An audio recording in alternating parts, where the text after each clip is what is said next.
วันเวลามันผ่านไปเร็วที่น่าเสียใจน่าเสียดายก็คือมันไม่ได้ผ่านไปเปล่าผ่านแล้วผ่านเลยแล้วเอาความแก่ให้เราเอาความพลัดพรากให้เราพาความตายใกล้เราเข้ามาเราผู้เป็นสัตว์ที่ยังต้องเวียนว่ายตายเกิดไม่รู้จบไม่รู้สิ้นเราก็ยังเผลอเราก็ยังมัวประมาทเหมือนกับว่าเราจะไม่ตายหรือบางคนก็เชื่อว่าตายแต่คิดว่าตายแล้วคงจบหรือยังไงจึงมัวเพลิดเพลินมัวกินมัวเล่นมัวสนุกสนานแข่งแย่งแข่งขันเอารัดเอาเปรียบกดขี่ข่มเหงชิงดีชิงเด่นถ้ามันยังมีความรู้สึกอย่างนี้ก็น่าเสียดายชีวิตที่ได้เกิดมาเป็นมนุษย์ได้มาพบพระพุทธศาสนาประโยชน์ที่ควรจะได้มันกับเสียไปอันนี้คงไม่ใช่คำพูดเล่นๆโยมลองนึกดูเถอะพิจารณาดูดีๆอาตมาเชื่อว่าญาติโยมทุกท่านเนี่ยได้เข้าวัดได้ทำบุญทั้งให้ทานทั้งรักษาศีลปฏิบัติธรรมฟังธรรมเจริญภาวนามาหลายคนก็ชั่วชีวิตแต่ดูเถอะแม้แต่ตั้งใจดีแล้วเป็น20 30 40 ปีมาเราได้อะไรเป็นเครื่องประดับจิตประดับใจบ้างความสงบแห่งจิตเกิดขึ้นหรือยังดับสังขารได้หรือยังไม่ใช่ง่ายทั้งที่เราเพียรทั้งที่เราตั้งใจบ่อยครั้งทั้งที่ตั้งใจทำดีแต่ก็เผลอไปคว้าเอาบาปก็บ่อยครั้งนี่มันเป็นเรื่องของความจริงเลยไม่ว่าเราไม่ว่าเขาไม่ว่าใครเรายังอยู่ภายใต้อำนาจของกิเลสของตัณหางานปฏิบัติธรรมฟังธรรมอย่างนี้มันจึงเป็นงานที่น่าอนุโมทนาอาตมาก็ไม่อยากให้เราผ่านไปเฉยๆจึงอยากให้เราเจริญสมาธิเจริญภาวนาเพราะฟังธรรมก็ต้องทำจริงๆถ้าทำเล่นฟังเล่นมันก็เล่นของจริงกับของเล่นมันคนละอย่าง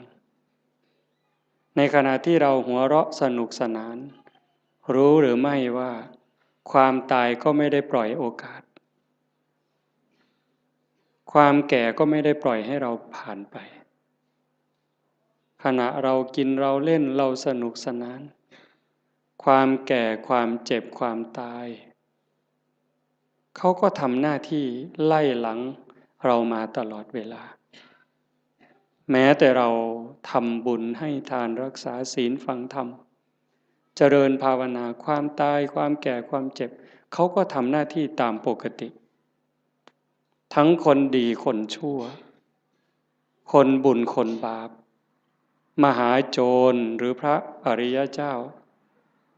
ความแก่ความเจ็บความตายเขาก็ตามหลังมาทำหน้าที่โดยปกติไม่ได้สนใจว่าใครจะเป็นใครแต่ที่องค์สมเด็จพระบรมศาสดาสัมมาสัมพุทธเจ้าสรรเสริญยกย่องให้คุณให้ค่าก็ตรงที่บุคคลนั้นเป็นผู้ไม่ประมาท ไม่ประมาทในความยังหนุ่มยังสาว ไม่ประมาทในความไม่เจ็บไม่ไข้จะหนุ่มจะสาวจะแก่จะเฒ่าจะเจ็บไข้หรือแข็งแรงก็เพียรตั้งหน้าตั้งตาทำบุญทำกุศลสร้างประโยชน์ตนประโยชน์ท่านให้เต็มกำลังบุคคลชนิดนี้แหละที่พระพุทธองค์ยกย่องฉะนั้นในเมื่อเราทั้งหลายปฏิญาณตนเป็นพุทธมามกะเป็นพุทธบริษัทผู้ที่เคารพนับถือองค์สมเด็จพระบรมศาสดาเราก็ต้องทำในสิ่งที่พระองค์ชี้ทางชี้แนะสิ่งที่พระองค์ทรงชื่นชมชื่นชอบการฟังธรรมปฏิบัติธรรมฟังธรรมให้เห็นธรรมเราก็ฟังบ่อยฟังธรรมให้เห็นธรรมไหมให้เข้าใจไหมจริงๆธรรมะนั้นไม่ได้อยู่ที่ไหนธรรมะอยู่ที่เราอยู่ที่กายที่จิตสุขก็อยู่ที่จิตทุกข์ก็อยู่ที่จิตคนดีก็เพราะใจดีคนร้ายก็เพราะใจร้ายจะเป็นคนโลภก็เพราะใจโลภจะเป็นพระก็ใจนี้เป็นไม่ใช่ร่างกายไม่ใช่เครื่องแต่งตัวพระจริงๆในพุทธศาสนาพระโสดาบันยังอยู่ในคราบของชาวบ้านมีครอบมีครัวมีผัวมีเมียนางวิสาขาเป็นพระตั้งแต่อายุ7 ขวบเด็กน้อยเห็นไหมฉะนั้นเครื่องแต่งตัวนี้ก็เป็นเครื่องหมายเป็นสัญลักษณ์แต่ที่สำคัญที่สุดคือใจในเมื่อใจสำคัญเราก็ต้องมาจัดการที่ใจนี้เป็นหลักการฟังธรรมที่จะให้มันละเอียดลงไปส่งเสริมบรรยากาศของบุญของกุศลของธรรมถ้าเราได้เพียรนั่งสมาธิกลั่นจิตกลั่นใจพอสมควรมันจะถึงละเอียดจิตนิ่งจิตละเอียดก็จะพิจารณาธรรมให้ละเอียดลงไปจริงๆนั้นโยมลองนึกดูชีวิตเถอะตั้งแต่จำความได้จนวันนี้จะเป็นคนหนุ่มคนสาวก็ตามกลางคนก็ตามจนถึงผู้เฒ่าผู้แก่หัวงอกหัวขาวเนี่ยโยมลองนึกดูว่าในชีวิตเราเนี่ยมันเคยมีความสุขจริงๆบ้างไหมความสุขสงบร่มเย็นในใจความสุขชนิดที่มองไม่เห็นโทษเห็นความผิดความพลาดสุขเพราะไม่เห็นบาปที่เกิดจากคำพูดความคิดการกระทำของเรามีบ้างไหมเราอาจจะมีความสนุกจริงได้กินได้เล่นได้ร้องได้รำได้สนุกสนานเราก็จะเข้าใจว่ามันเป็นความสุขแต่ลึกๆมันมีความรุ่มร้อนเผาลนอยู่ชีวิตชนิดนี้นี่เป็นชีวิตที่ขาดทุนต่อให้มีเงินเป็นหมื่นล้านแสนล้านมีอำนาจล้นฟ้าล้นแผ่นดินมีคนนับถือทั้งโลกแต่ถ้าหากนึกถึงการกระทำของตนเองเมื่อไหร่มีความรู้สึกว่าไม่สบายใจแม้จะมีอำนาจไม่กลัวใครแต่กลัวเขารู้ไม่ได้กลัวเขาจับติดคุกติดตารางหรือเขาจะดู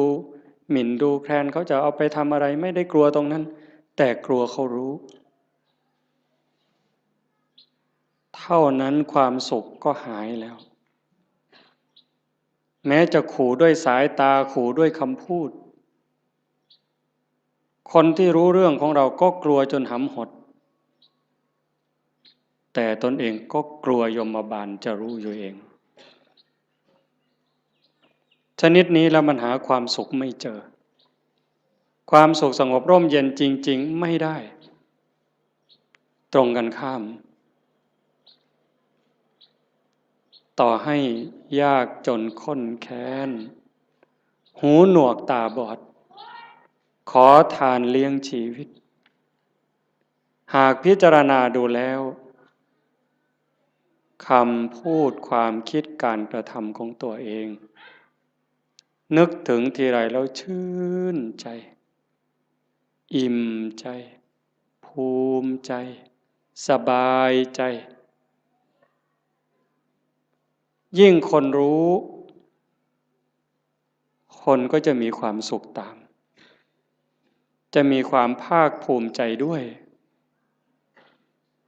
นั่นแหละเป็นความสุขจริงๆแม้บุคคลพวกนั้นจะตาบอดหูหนวกขอทานเลี้ยงชีวิตแต่นั่นคือเศรษฐีนั่นคือคนรวยรวยบุญรวยกุศลวันนี้เป็นวันฟังธรรมวันธรรมสวนะญาติโยมอำเภอโพนทรายอำเภอสุวรรณภูมิอำเภอรัตนบุรีบางกลุ่มบางหมู่บ้านได้มารวมกันฟังธรรมที่วัดบ้านโพนทองแห่งนี้แต่มาว่าคนไม่มีบุญเนี่ยก็จะไม่มีโอกาสมาร่วมงานบุญแบบนี้ไม่สนใจไม่ใส่ใจเป็นเรื่องธรรมดาเป็นเรื่องปกติที่พระพุทธองค์บอกว่าคนทั้งหลายสัตว์ทั้งหลายนี่ที่เกิดมาในโลกนี้เมื่อสิ้นชีวิตตายจากโลกนี้ไปโอกาสจะไปแออัดยัดเยียดกันอยู่ในอบายภูมิมีนรกเป็นต้นนั้นมากมายเหมือนเม็ดดินในภูเขาหิมาลัยมีส่วนน้อยเท่ากับดินที่ติดในเล็บมือที่ตัดสั้นเสมอเนื้อเพียงแค่นิ้วเดียวที่เมื่อสิ้นลมหายใจแล้วจะต้องไปอุบัติบังเกิดอย่างสุคติโลกสวรรค์มีน้อยนิดเดียวเหมือนกับดินที่ติดในเล็บที่ตัดสั้นเสมอเนื้อแต่ส่วนใหญ่จะไปแออัดยัดเยียดกันอยู่ในนรกบ้างเปรตบ้างอสุรกายบ้างสัตว์เดรัจฉานบ้างมากมายเหมือนเม็ดดินในภูเขาหิมาลัยยิ่งเวลาปัจจุบันมันยิ่งเด่นชัดคำสอนของพระพุทธเจ้าเนี่ยถ้าญาติโยมมีโอกาสได้ทำความเข้าใจนึกให้ละเอียดยิ่งเวลานี้นี่เขามีหนังเรื่องพระพุทธเจ้าโยมดูดีๆมีเวลาดูแล้วก็มองกว้างๆอย่าเชื่อทันทีแต่มองกว้างๆมองลึกๆกว้างด้วยลึกด้วยไกลด้วยโยมจะเห็นความสะอาดความบริสุทธิ์หมดจดงดงามความเมตตาอันยิ่งใหญ่ขององค์สมเด็จพระบรมศาสดาถ้าพูดภาษาเรามีความห่วงใยมีความสงสารเห็นอกเห็นใจห่วงใยสัตว์ทั้งหลายเหลือประมาณจะหาใครเทียบเท่าขี้ฝุ่นของพระองค์ไม่ได้นอกจากมีความเมตตาความปรารถนาดีพระปัญญาความสว่างไสวแทงทะลุปลุกโปร่งความลับของจักรวาลความลับของชีวิตได้ชัดเจนไม่มีที่ขาดตกบกพร่องอะไรเลยนี่เจ้าลัทธิศาสดาและหลายท่าน มีความรักมีความเมตตามีความห่วงใยต่อเพื่อนร่วมทุกข์เกิดแก่เจ็บตายก็มากแต่ปัญญาที่จะชี้ทางออกบอกทางถูกให้กับคนนั้นไม่พอปัญญาไม่พอปัญญาไม่ถึงแต่พระพุทธเจ้านั้นปัญญาสว่างไสวตรัสคำไหนก็คำนั้น 2,600 ปีจนถึงวันนี้ก็ยังคงเส้นคงวาทรงมรรคทรงผลเหมือนเดิมฉะนั้นเราท่านทั้งหลายโอกาสที่เราได้เกิดมาเป็นมนุษย์ได้มาพบพระพุทธศาสนาแล้วเราจะปล่อยให้วันเวลามันผ่านไปโดยไร้ประโยชน์ได้อย่างไรเพราะเราไม่แน่ใจไม่มั่นใจเลยว่าถ้าเราสิ้นลมลงไปจากชีวิตนี้แล้วเมื่อกายกับจิตแยกทางกันเดินเราจะไปไหนโยมมั่นใจหรือยังวางใจได้หรือยังว่าเราจะไปไหนถ้าโยมถามอาตมาล่ะพระอาจารย์มั่นใจรู้ทางไปหรือยังอาตมารู้ว่าอาตมาไม่ปลอดภัยโอกาสที่จะร่วงลงสู่อบายนั้นมีสูงมากอันนี้พูดเรื่องจริงเลยเนี่ยโอกาสที่อาตมาจะต้องตกนรกนั่นก็สูง100%โอกาสที่จะไปเป็นเปรตไปเกิดอสุรกายไปเกิดเป็นสัตว์เดรัจฉานก็100%นั่นเพราะอะไรเพราะการบ่มจิตบ่มใจนั้นยังไม่ถึงขั้นบางครั้งจิตยังวุ่นวายใจยังสับสนบอกว่าอย่าคิดมันก็ยังคิดเวลานั่งเจริญภาวนาให้อยู่กับลมหายใจมันก็ได้แค่รอบหรือแค่ครั้งเดียวหายใจเข้ายังไม่ได้หายใจออกเลยมันก็คิดเรื่องนู้นหายใจออกยังไม่ได้เข้ามันก็ไปคิดเรื่องนั้นดีบ้างไม่ดีบ้างสารพัดแล้วใครเก่งทีนี้ใจตัวนี้นะสวรรค์ในอกนรกในใจนิพพานไม่ใกล้ไม่ไกลหายใจก็ได้ยินเวลาเราไปร่วมงานศพฟังเทศน์ครูบาอาจารย์ท่านก็จะพูดเสมอจิตเตสังกิริเถทุคติปาติกังขาเมื่อจิตเศร้าหมองแล้วทุคติก็ย่อมเป็นอันหวังนั่นคำว่าเศร้าหมองมันไม่ถึงกับสกปรกเด้โยมฟังดีๆนี่นั่งหลับตาฟังดีๆคิดตามคำว่าเศร้าหมองนี่ยังไม่ถึงกับสกปรกจนน่าเกลียดเด้ถ้วยชามเราล้างอย่างดีใส่ตู้กับข้าว5 วัน10 วันผ่านไปถ้าเราจะใช้ใหม่เนี่ยโยมยังต้องล้างเพราะฝุ่นละเอียดมันเข้าไปจับแล้วถ้ายิ่งเป็นเดือนเนี่ยเรามือไปขีดดูก็จะเป็นรอยในจานนั้นแต่มันไม่ได้สกปรกเกอะกรังน้ำแกงน้ำข้าวน้ำพริกไม่ได้เกี่ยวถึงขนาดนั้นเชื้อราก็ยังไม่เกิดแต่มันเป็นฝุ่นเข้ามาจับจิตใจเราก็เหมือนกันถ้ามันยังหงุดหงิดยังขุ่นเคืองคนพูดไม่ใช่ว่าไม่ถูกหูหรอกมันเพียงแค่เกิดปฏิฆะขุ่นเคืองเท่านั้นจิตก็เศร้าหมองถ้ามันเกิดบ่อยมันก็จะพัฒนาการจากความหงุดหงิดธรรมดาเป็นความขุ่นเคืองหนักขึ้นจนเป็นความโกรธเป็นอาฆาตพยาบาทตามมาถ้าไม่รีบรักษามันยิ่งกว่ามะเร็งอีกเห็นไหม ความโลภก็เหมือนกันความโกรธก็เหมือนกันความอิจฉาริษยาก็เหมือนกันเรื่องกิเลสราคะพวกเหล่านี้นิวรณ์เครื่องกั้นกามราคะเห็นไหมยิ่งปัจจุบันนี่จิตใจคนไหลลงต่ำเรื่องผัวเรื่องเมียเรื่องเพศกามารมณ์เนี่ยมันกัดกินใจคนเนี่ย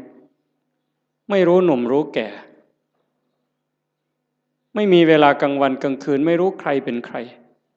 เพราะมันมีสิ่งยั่วยุตลอดเปิดโทรทัศน์ขึ้นมันก็ยั่วแล้วเปิดวิทยุแทบขึ้นมันก็ยั่วแล้วยิ่งมีโทรศัพท์เล่นอินเทอร์เน็ตอะไรเฟซไลน์ลงไปนี่มันจะมีทั้งหมดเขาบอกอย่างนั้นก็จะไปเห็นอะไรหลายอย่างจิตก็จะแตกใจก็จะพังลูกหลานเราก็จนไม่เคารพพ่อแม่ลูกหลานไม่เคารพไม่เชื่อฟังพ่อแม่ลูกศิษย์ไม่เคารพครูบาอาจารย์พระเนนบางครั้งก็ไม่อยู่ในร่องในรอยเพราะสิ่งเหล่านี้จึงไม่แปลกที่พระพุทธเจ้าว่าจะไปแออัดยัดเยียดกันในนรกบ้างเปรตบ้างอสุรกายบ้างมากมายเหมือนดินในเม็ดดินในภูเขาหิมาลัยแต่มันก็ไม่เหลือวิสัยถ้าใครฝึกใครฝนใครอบรมบ่มจิตบ่มใจเนี่ยเพียรวันนี้ยังไม่ได้แต่ไม่ลดไม่ละในขณะที่เราเพียรฝึกขัดเกลาจิตใจตนเองแม้มันยังไม่สงบแต่บุญนั้นเราได้แล้วบุญนี่มันเกิดบุญนั้นมันได้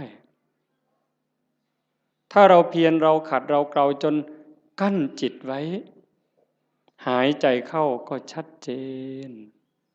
หายใจออกก็ชัดเจนช่วงที่เราเห็นลมเข้าชัดเจนลมออกชัดเจนช่วงนั้นกิเลสขาดไปจากใจ1 รอบ2 รอบ3 รอบขยายยืดเวลาให้มันมากขึ้นมากขึ้นมากขึ้นพอเรารู้จักขยายเวลาให้จิตอยู่กับความว่างจากความยึดมั่นหมายแห่งความเป็นตัวตนได้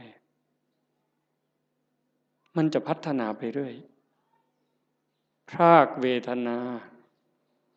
เวลาตาเห็นหูได้ยินจมูกได้กลิ่นลิ้นได้รสกายสัมผัสใจนึกคิดแล้วเราไม่ดึงเข้ามาเป็นเจ้าข้าวเจ้าของ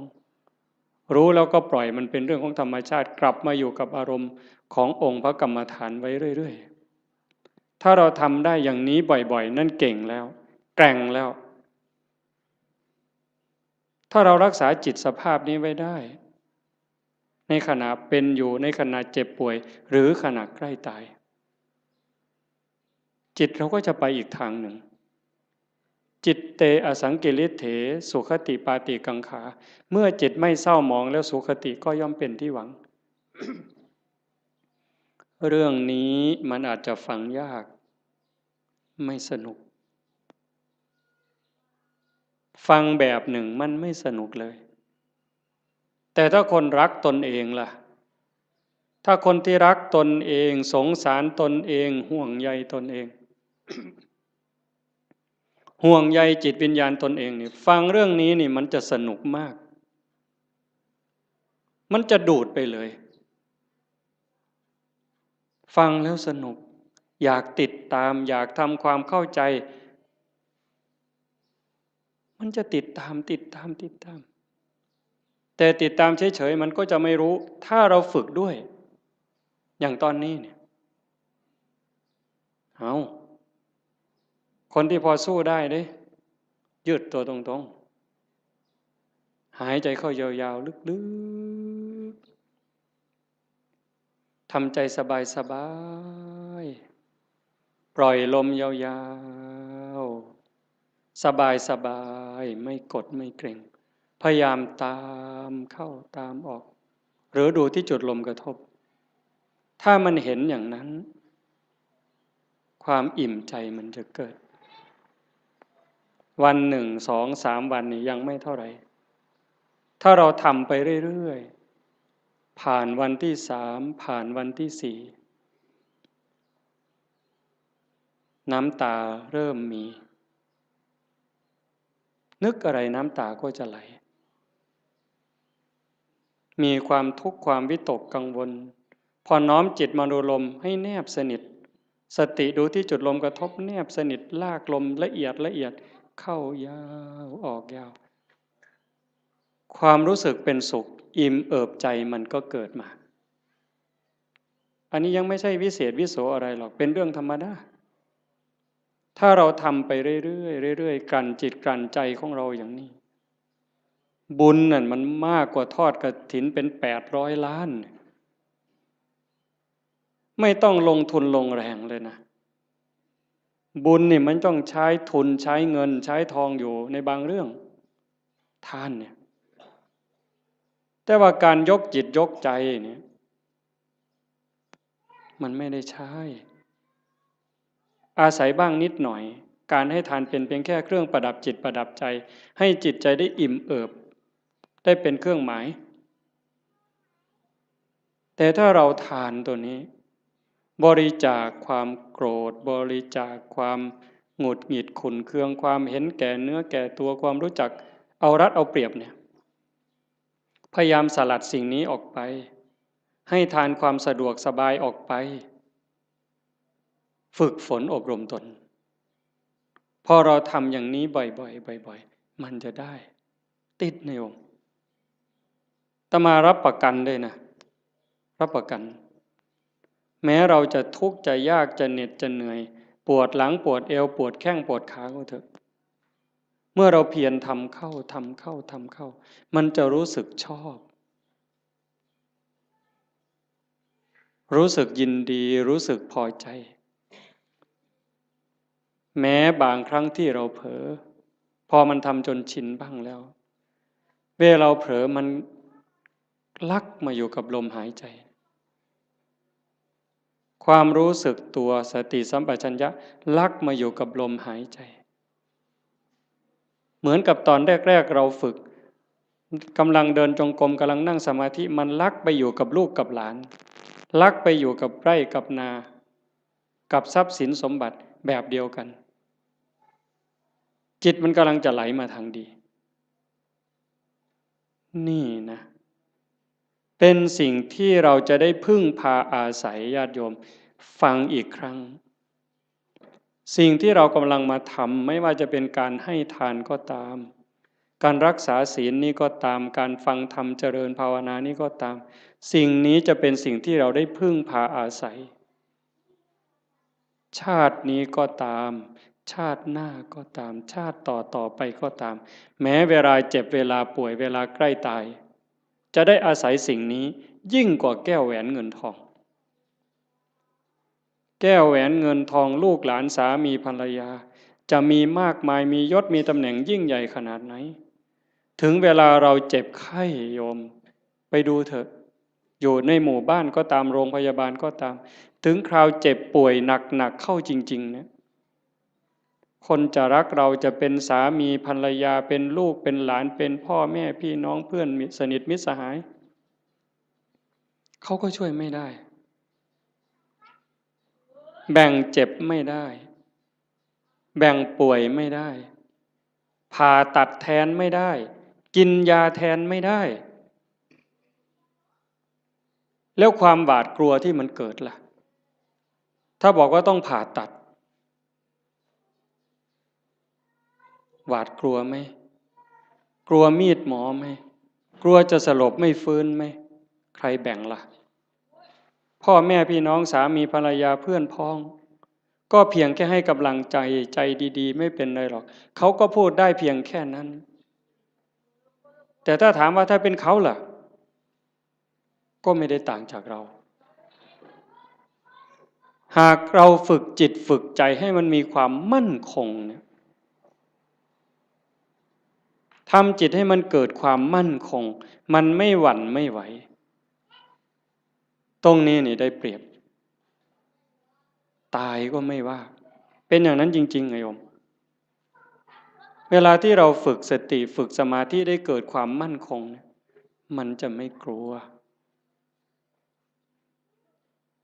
ยิ่งเราทำบุญไปบ่อยๆบ่มบุญบารมีไปเรื่อยๆอันนี้เป็นทุนอยู่แล้วแต่ตัวที่เราฝึกจิตฝึกใจให้เกิดความมั่นคงไม่หวั่นไม่ไหวอันนี้จะหนุนสูงที่สุดยิ่งปัญญารอบรู้เห็นว่าชีวิตเกิดมาแล้วมันเอาแก่มาด้วยมันเอาแก่มาด้วยเอาเจ็บมาด้วยเอาพลัดพรากจากสิ่งรักสิ่งที่หวงแหน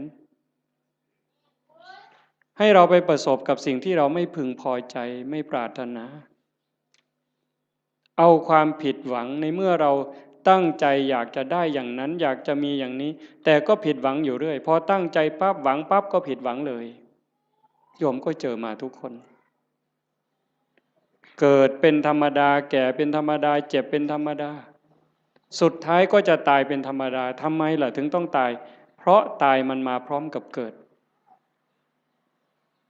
ในเมื่อมันเป็นอย่างนี้เราก็ต้องยอมรับฝึกจิตฝึกใจให้เห็นความจริงอย่างนี้อยู่บ่อยๆเตรียมตัวตายไว้เสมอทุกวันทุกวันมีคนไปกราบถามหลวงปู่พุทธทาสว่าทำอย่างไรชีวิตถึงจะได้ประโยชน์ที่สุดถ้าพูดถึงบุญจะได้บุญมากที่สุดหลวงปู่พุทธทาสบอกว่าให้ทำความรู้สึกเหมือนกับว่าวันนี้เป็นวันสุดท้ายวันนี้เป็นวันสุดท้ายของเราที่อยู่ในโลกพอค่ำลงวันนี้เราจะตายอะไรที่เป็นบุญเป็นกุศลที่ยังไม่ได้ทำให้รีบทำบาปอกุศลอะไรที่ยังไม่ได้ละก็ให้รีบละขัดข้องหมองใจกับใครทำผิดทำพลาดกับใครก็รีบไปขอโทษเขาซะใครทำคุณทำประโยชน์กับเรายังไม่ขอบคุณเขาด้วยปากหรือไม่ได้ขอบคุณเขาด้วยใจก็รีบซะในเมื่อเราขอบคุณเขาขอโทษเขาจิตใจเราจะปลอดโปร่งโล่งเบาขึ้นง่ายต่อการภาวนาอีก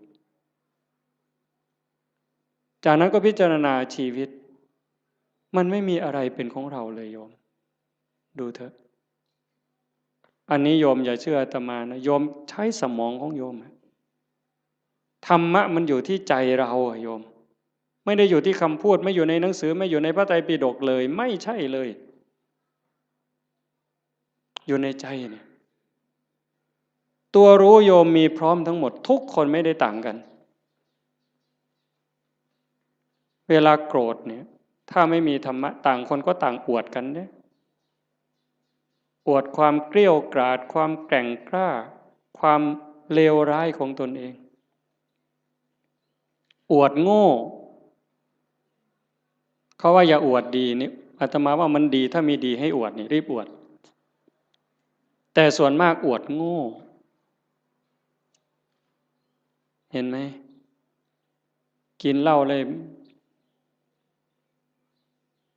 หลายลังก็ไปอวดเขาว่ากินได้หลายลังอวดโง่นั่นมันอวดโง่ไม่กลัวใครใครจะลองเอาอะไรก็ว่ามาท้าตีท้าต่อยนั้นอวดโง่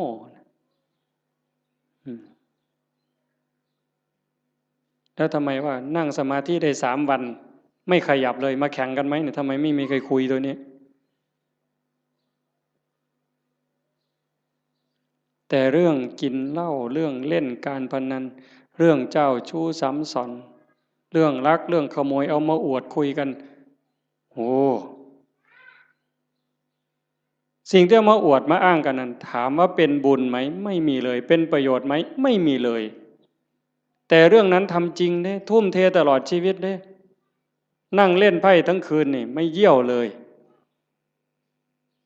ผุ่นเป็นเก่งแห้งเลยนะบ่ปวดเงี้ยวเลยนะแต่นั่งสมาธิ5 นาทีเนี่ยข่อยทิกแล้วทิกอีกแล้วข่อยจะไปแล้วเนี่ยมึงที่หละมันโงน ปานนั้นเพิ่นว่าเพิ่นเก่งเนี่ยกันบ่ถูกใจมาอย่าจับกูขามันเพิ่นเด้เบิ่นอยู่ดาวบัดเขาโยใส่ถอยหลังจากรถบัดนี้มันบ่จริงหรอก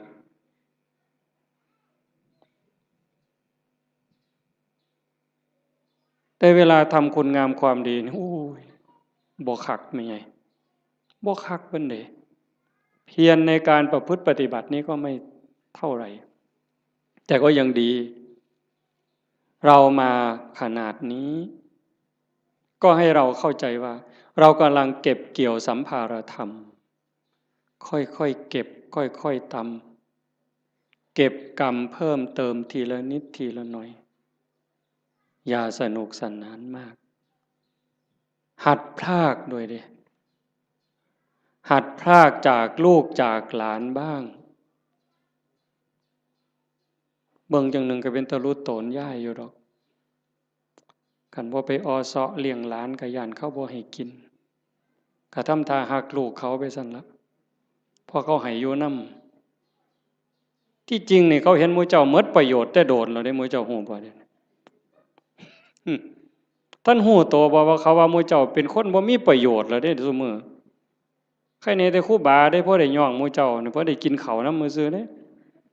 คันลองหมู่เจ้าจังหันบ่ได้โลดครูบาก็บ่เบิ่งหมู่เจ้าพอตายคือกันนี่หิฟ้าวเฮ็ดบุญฟ้าวภาวนาลงวัดลงว่าเอาจริงเอาจังมันสิมีเวลาอีกจักมื้อเจ้าว่าอีกจักหน่อยก็ออกพรรษาแล้วอีก7มื้อนึงลมวีมื้อนี้ไทยจำบีก็ออกเที่ยวซั่นเด้เพิ่นว่าลมวีไทยจำบีออกเที่ยวจักสิไปไสแล้วไทยจำบีก็ได้ผู้สิตายแน่นี่ล่ะหาเลิกหายามแล้วเพิ่นสิสึกเพิ่นสิไปรวยเพราะปันเก่าหั่นล่ะมันสิได้พอ3มื้อบ่หัวตีดินคือเก่าอย่ามาคุยเถอะเว้ยสิสึกไปเลี้ยงแม่บ่มีผู้อยู่นำพ่อนำแม่เพิ่นเอาคือดอกโอ้ยบ่เห็นกลุ่มมือจักหลายออกไปปั๊บศพอยู่แก่คันหัวพุ่น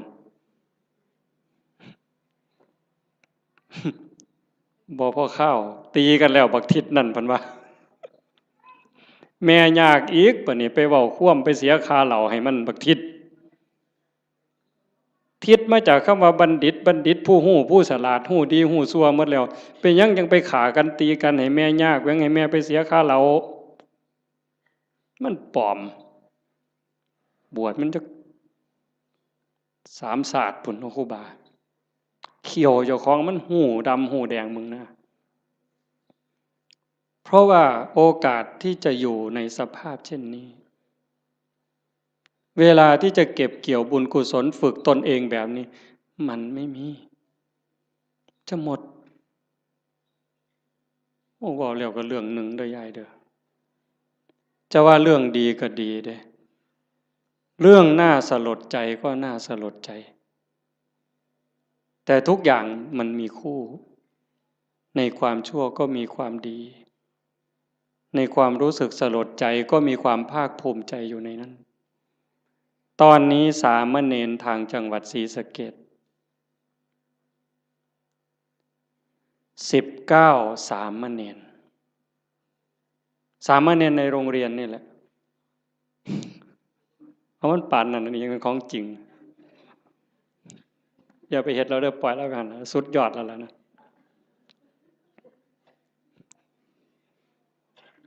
สามเณร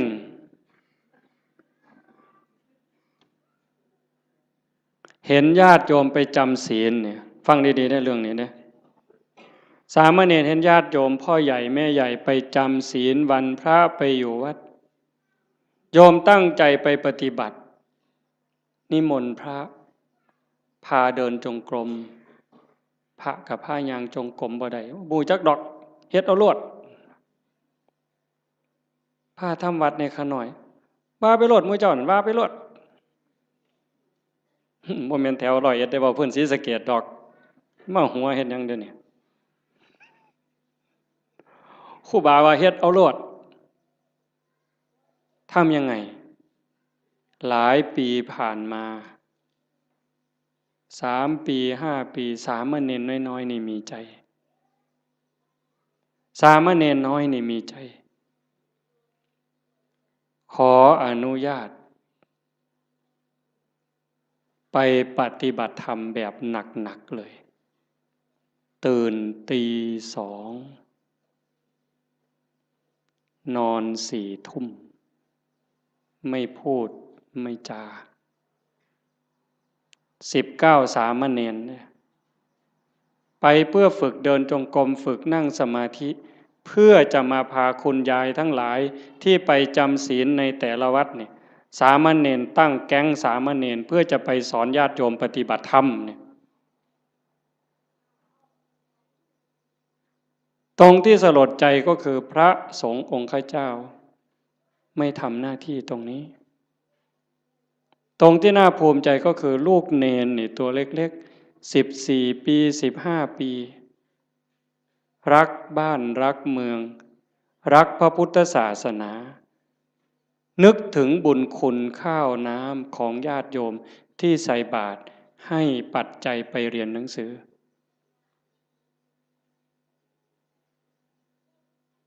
เหตุการณ์นี้เกิดขึ้นแล้ว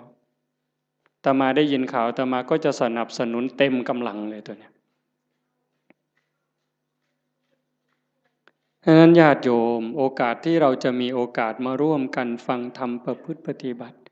มีครูบาอาจารย์ที่ชักชวนวิงวอนขอร้องให้เราทำอย่างนี้ไม่ใช่เรื่องง่ายเป็นเรื่องที่หายากที่สุดในเมื่อเราได้แล้วมีแล้วพบแล้วเจอแล้วอย่าปล่อยให้มันผ่านไปเปล่าให้เราได้ตั้งใจฝึกฝนอบรมบ่มจิตบ่มใจตนเองอย่าไปเสียดายอย่าไปอาลัยกับความสุขความสบายแบบโลกมากนักอย่าไปอยากร่ำอยากรวยถ้าจะรวยมันก็รวยแล้วเฮ็ดมาตั้งแต่หัวทอบักแข่งหมดตั้งแต่เป็นบ่าวเป็นสาวก็เฮ็ดมาเต็มกำลังแต่งการแต่งงานมีขอบมีขั้วก็หัวหมุนก้นซุบปากกัดตีนยันบาแบกหลังหนุนคำบ่ได้ยืนขึ้นบ่ได้อยู่ปานนั่นมันก็บ่พ่ออยู่พ่อกินบัดหัวงอกก่อนซ่อนเราสิหวังรวยนี่ห้วยหมู่ข่อยว่าเจ้ากินยาพิษเม็ดแล้วข่อยว่าเนี่ยข่อยว่าเจ้าบ่พบปัวแล้วขันรวยเจ้ารวยแต่เหิงแล้วสิมารวยเอามือนี่มันบ่แม่นแล้วล่ะพี่ภาษาถามล่ะยามใดเท่านั้นสิมาแม่นบ่ยายได้ยินบ่ย่างผ่านเมียนมายายมาเอิ้นใส่บ่ยายเย็นมาหลายมื้อแล้วตัวบ่ว่าตัวฝ่าวเขามันมีอีหยังเป็นของเฮาเนี่ยก็คิดเบิ่งดีๆอีหยังที่เฮาควรอยากได้หลายๆบอกแนวนี้บ่แม่นให้ขี้คร้านเด้อโอ้ยฟังเทศน์แล้วเป็นอีกูนอนซะดอกเพิ่นสิว่าก็บ่แม่นอีกแนวนั้นเฮ็ดตามสมควรตามกำลังให้มันได้พระพุทธเจ้าเพิ่นบ่สอนให้ขี้คร้านขยันแฮงแต่ดีแต่ว่าให้ฮู้ว่าสิ่งเหล่านี้เนี่ยเป็นสมบัติของโลกบ่โดนเฮาก็จากมันคันเฮาบ่จากมันมันก็สิจากเฮาเทิงตอนเป็นแล้วก็ตอนตายลางเทื่อเฮาเป็นอยู่นี่โจรมาลักไปซ้ำลางเทื่อมันลักเอาโดยมันบ่บอกเฮาลางเทื่อมันมาญาติเอาซื่อๆดีบ่ดีเฮาเจ็บย้อนทรัพย์เจ้าของเขายืมแล้วบ่คืนอันนี้ก็มีอยู่เห็นบ่อันนั้นของภายนอกแม้แต่ของภายในที่เฮามีโยมว่ามีหยังเหรอโยมสำบายแน่เอาถามโยมเด้นี่แม่ใหญ่หมู่เจ้าเฒ่าแล้ว70ก็มีแล้วหมู่เจ้าสำบายย้อนมีอีหยังแหน่ลองเว้าให้ฟังเบิ่งมีลูกยากนำลูกบ่คิดเบิ่งดีๆเบิ่ง มีลูกนี่ย้อนสำบายน้ำลูกกับยากน้ำลูกอีหยังหลายกว่ากันตอบแบบถูกต้องเด้เจ้าอย่าหาวเด้อย่ามาบอกเอาใจอาตมาเด้เอาใจเจ้าของมีหลานระวังภูมิใจดีใจกับหลานกับยากน้ำหลานนี่อันใดหลายกว่ากันมีมีหน้ามีหน้าดีใจน้ำหน้าภูมิใจสำบายย้อนมีหน้ากับยากน้ำมีหน้าอีหยังหลายกว่ากันเอาบอกเนี่ยเขาอยากได้นี่มีรถแล้วนี่ยากน้ำรถกับสำบายน้ำรถนี่อันใดหลายกว่ากันจักหน่อยมันก็ว่าน้ำมันหมดน้ำมันเสือเพิ่งหมดน้ำมันเครื่องหมดยางเหียนเบรกบ่ดีไฟบ่ออกแต่บ่ดังตำรวจจับเอาที่ไรเจ้าบ่ต้องบอกไปส้นไปขวมนี่อันนั้นของทั้งนอกสร้างมันตัวนั้นรถเพ่บ่ซ่อมจูดไฟถิ่มก็บ่เดือดร้อนดอกเว้าพื้นเจ้านี่บัดเจ้ามีตานี่เจ้ายากน้ำตาบ่เอา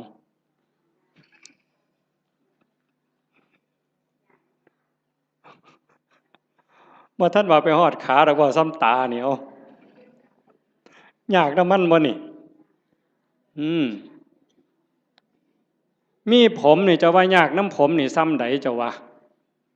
ตั้งแต่เจ้าเกิดมาตั้งแต่โกนผมไฟตั้งแต่ตัดมาแต่ฮอดพุ่นตั้งแต่พุ่นจนฮอดพี่หมดจักแสนเหรอค่าตัดผมเนี่ยค่าตัดค่าย้อมมันนี่หมดไปจักแสน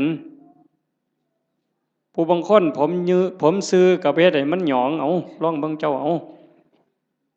ผู้หยองกับเฮ็ดให้มันซื้อเอาลองเบิ่งบ้าบ่พอปัวเนี่ยเอามันยาวก็ไปตัดให้มันสั่นผู้สั่นไปต่อเอาลองเบิ่งเจ้าผู้ผมดำก็ไปย้อมผมแดงเอาลองลองเบิ่งยากสำเร็จนี่ย้ำผมเหนียวหวยบ่ต้องบอกถึงมันเป็นรังแค่บ่ต้องบอกถึงกับสากับล่างได้นี่ซ้ำยากน้ำสียากน้ำหวีมันนี่ก็พอแห้งแล้วมือหนึ่งหวีแสกกลางมือหนึ่งเป๋ไปทั้งซ้ายมือหนึ่งเป๋ไปทั้งขวามือหนึ่งหวีเสยไปทั้งหลังขย่อมพ่อใหญ่กำนันเนี่ยหมอหนึ่งหวีทั้งงอนมาปกไว้หน้าผากเนี่ยโอ้ร้องเบิ่งที่ละคนมันยิ่งยากสำเร็จยากสำน้ำผมซื่อๆเนี่ยโอ้บอกผื่นป่าคนเนี่ยแต่มามันพอสมควรด้วยเนี่ยมู่ว่าของยากจักเม็ดเนี่ยตั้งแต่ก่อนหวีเรียบร้อยสมมุติมันเฮ็ดเป็นตั้งเฮ็ดหัวจรวดขึ้นมาอีกก็เทื่อมันสิเฮ็ดได้ไม่ไงอันนี้พื้นผมเนี่ยตาก็ยากน้ำตาขันมันเป็นโรคต่อกระจกต่อเนื้อต่อลมต่อหินเอาทีละหูล่ะยากน้ำหูบ่มันก็ดีอยู่มันได้ยิน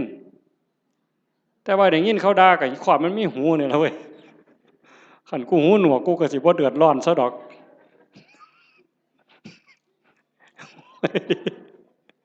มึงที่ละว่ามันดีบนไหนล่ะพระเจ้าว่าบ่เนี่ยพระพุทธเจ้าเพิ่นสอนกรรมฐานนี่หลวงพ่อเจ้าคณะอำเภอหลวงพ่อเจ้าคณะตำบลเป็นอุปชฌาย์พร้อมบวชเนียนก็ตามเลยเพิ่นให้เฮียนกรรมฐานเกษาผมทั้งหลายโลมาขนทั้งหลายหน้าขาเล็บทั้งหลายตะโจอีหยังทันตาฟันตะโจหนังผมขนเล็บฟันหนังตั้งแต่ขนตาซื่อๆนี่ไม่ไงยากบ่ขนตาเจ้าวะมันก็บ่ได้ยากนะมันปานใดล่ะมันอยู่ซื่อๆบัดมันโลนเข้ามาแท่งเข้าทั้งในนี่เจ้าโอ้ยกูมาคือละงนหวยคักแต่น้อบัดนี้เนาะขนตาซื่อๆนี่ได้นี่บ่พอล้มพอตายแต่มันหันหนหวยเนาะแขวบาดนี้เอาผมขนเล็บเอาเล็บก่อนตัดมาหลายปานใดนี่เล็บหมดมีดจักดวงขูดไปเท่าใดอันนี้ง่ายๆได้แบบครูบาตัดทิ่มแล้วกันแล้วแต่ขันของไม่ออกได้บัดนี้ ซุมื้อนี้ย้อมสีซื่อๆก็บ่พอจักเอาหยังมาแต้มอีกบัดนี้โอ้ยแต่งเล็บเทื่อนึงนี่ซื้อปุ๋ยได้3กระสอบแม่ใหญ่บ้าบ่เจ้าว่าหั่น จักเล็บมือเล็บตีนเนี่ยอันนี้กรรมฐานเนี่ยพระพุทธเจ้าให้เฮียนเนี่ยเล็บตีนผู้บางคนก็ตัดเองบ่ได้ไปให้เขาตัดให้อันไข้อยู่ค่ะมันบ่เจ็บบ่ปวดสมัยนี้บ่มีผู้ใดเป็นเล็บตีนสักปานใดติเนาะจักสิว่าปวดจักสิว่าคันจักสิว่าเจ็บเหม็นก็เหม็นเว้ยแต่ว่ากิ้มแล้วเพิ่นบ่ถิ่มเด้อล่ะเป็นอยู่บ่ทั้ง101นี่กิ้มเล็บตีนเน่ามาดมนึงโอ้ยข่อยว่าพ่อไปถิ่มหมดซุคนน่ะล่ะเว้ยบ้าใหญ่อยู่เด้อนี่คันว่าว่าเจ้าของดีหมดได้ไผก็ได้บัดเบิ่งจังซี่ล่ะมันบ้าคือดีเจ้าทบทวนเจ้าของให้มันคักๆโลดแขวบัดนี้เบิ่งเด็กน้อยซุมื้อมันเอาหยังสัดแขวมันน่ะจักสีหยังตัวสีหยังแปลงแล้วก็บ่พอต้องมีแนวมาม่วนปากอีกเขาก็หนูทางมาโฆษณาล่อเฮาเด้เห็นแนวม่วนปากกันเนี่ยถ้ามาบ่หารใส่เว้ยโยมเอามาถวายยามใดอาตมาก็มีแต่ขี้เดียดไว้จักคิดแนวใดอาตมาบ่เข้าใจเจ้าของคือกันล่อให้ผู้อื่นเสยเอาไปแนวว่าซั่นปานเฮาสิโสกปรกปานนั้นเนาะสีเขียวเราก็สิแล้วตัวเว้ยม่วนปากเราก็สิแล้วตัวยังสิมาม่วนปากอีหยังลิตเตอรีนอีกทุกซอกทุกมุมอยู่กูบ่ใส่น้ำสูกูบ่ปวงปานนั้นหรอกเว้ยบัดมันแขวปวดขึ้นมาเด้บัดปวดมาเจ็บมาบัดได้ยิ้มใส่กันตอนเป็นบ่าวเป็นสาวเพิ่นก็ว่าเพิ่นคักพุ่นล่ะมีความสุขอยู่ยิ้มใส่กันนั่นแต่ว่ามันปวดขึ้นมานี่แล้วแม่ใหญ่บัดนี้ไว้โยมสมมุติว่าอาตมามีมนต์พิเศษคาถาดีๆนี่เสกให้โยมรวยผู้ละ100ล้านหมดซุคนนี่เอาบ่ยายเพียงเท่าเดียวนี่เงินในบัญชีตุ๊บผู้ละ100ล้านซุคนเอาบ่ยายไผเอาแน่ยกมือแต่ว่ามีข้อแม่เจ้าต้องปวดแขวตลอดชาติเอาบ่ยายเอาเสียเงิน100ล้านไปปัวปวดแขวบ่ให้เศร้าเด้คาถานี่ต้นตายเด้บ่เอาเห็นบ่หนังล่ะบัดนี้นี่คือกรรมฐานที่พระพุทธเจ้าเพิ่นให้เฮียนได้อุปชาทุกองค์บวชเน้นบวชพระต้องให้เฮียนปัญจกะกรรมฐานหนังออนซ่อนหนังกันนี้ได้คนเนาะไม่ออกคันผู้ใดบุญหลายเพิ่นรักษาศีลไว้ดีให้ท่านรักษาศีลมีเมตตา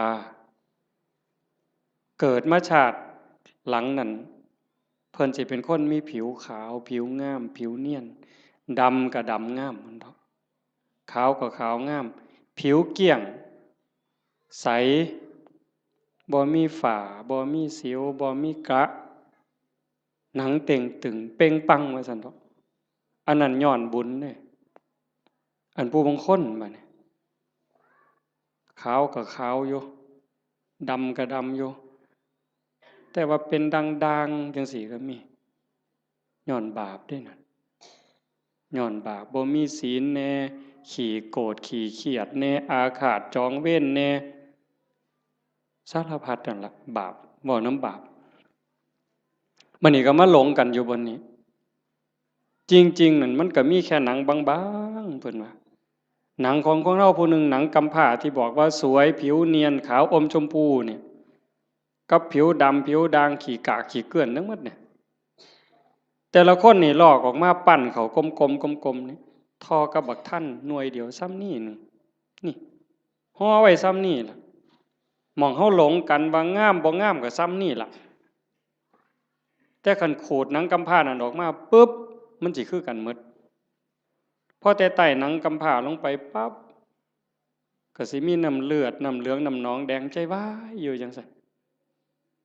ตับไตใส่พุ่งก็ยากน้ำมันเมิดอันนี้เว้าถึงมีอันไหนยากน้ำอันนั้นเด้ท่านฝ่าหลงประเด็นเด้มีผมก็ยากน้ำผมมีขนก็ยากน้ำขนมีตาก็ยากน้ำตามีหูก็ยากน้ำหูแขวก็ยากน้ำแขวแปลงฟันตั้งแต่เกิดมาจนหอดมื้อนี้เป็นตาอิ่มเป็นตาเบื่อบ่เจ้าว่าอาบน้ำล้างหนังนี่ก็ตั้งแต่ไตมาล่ะ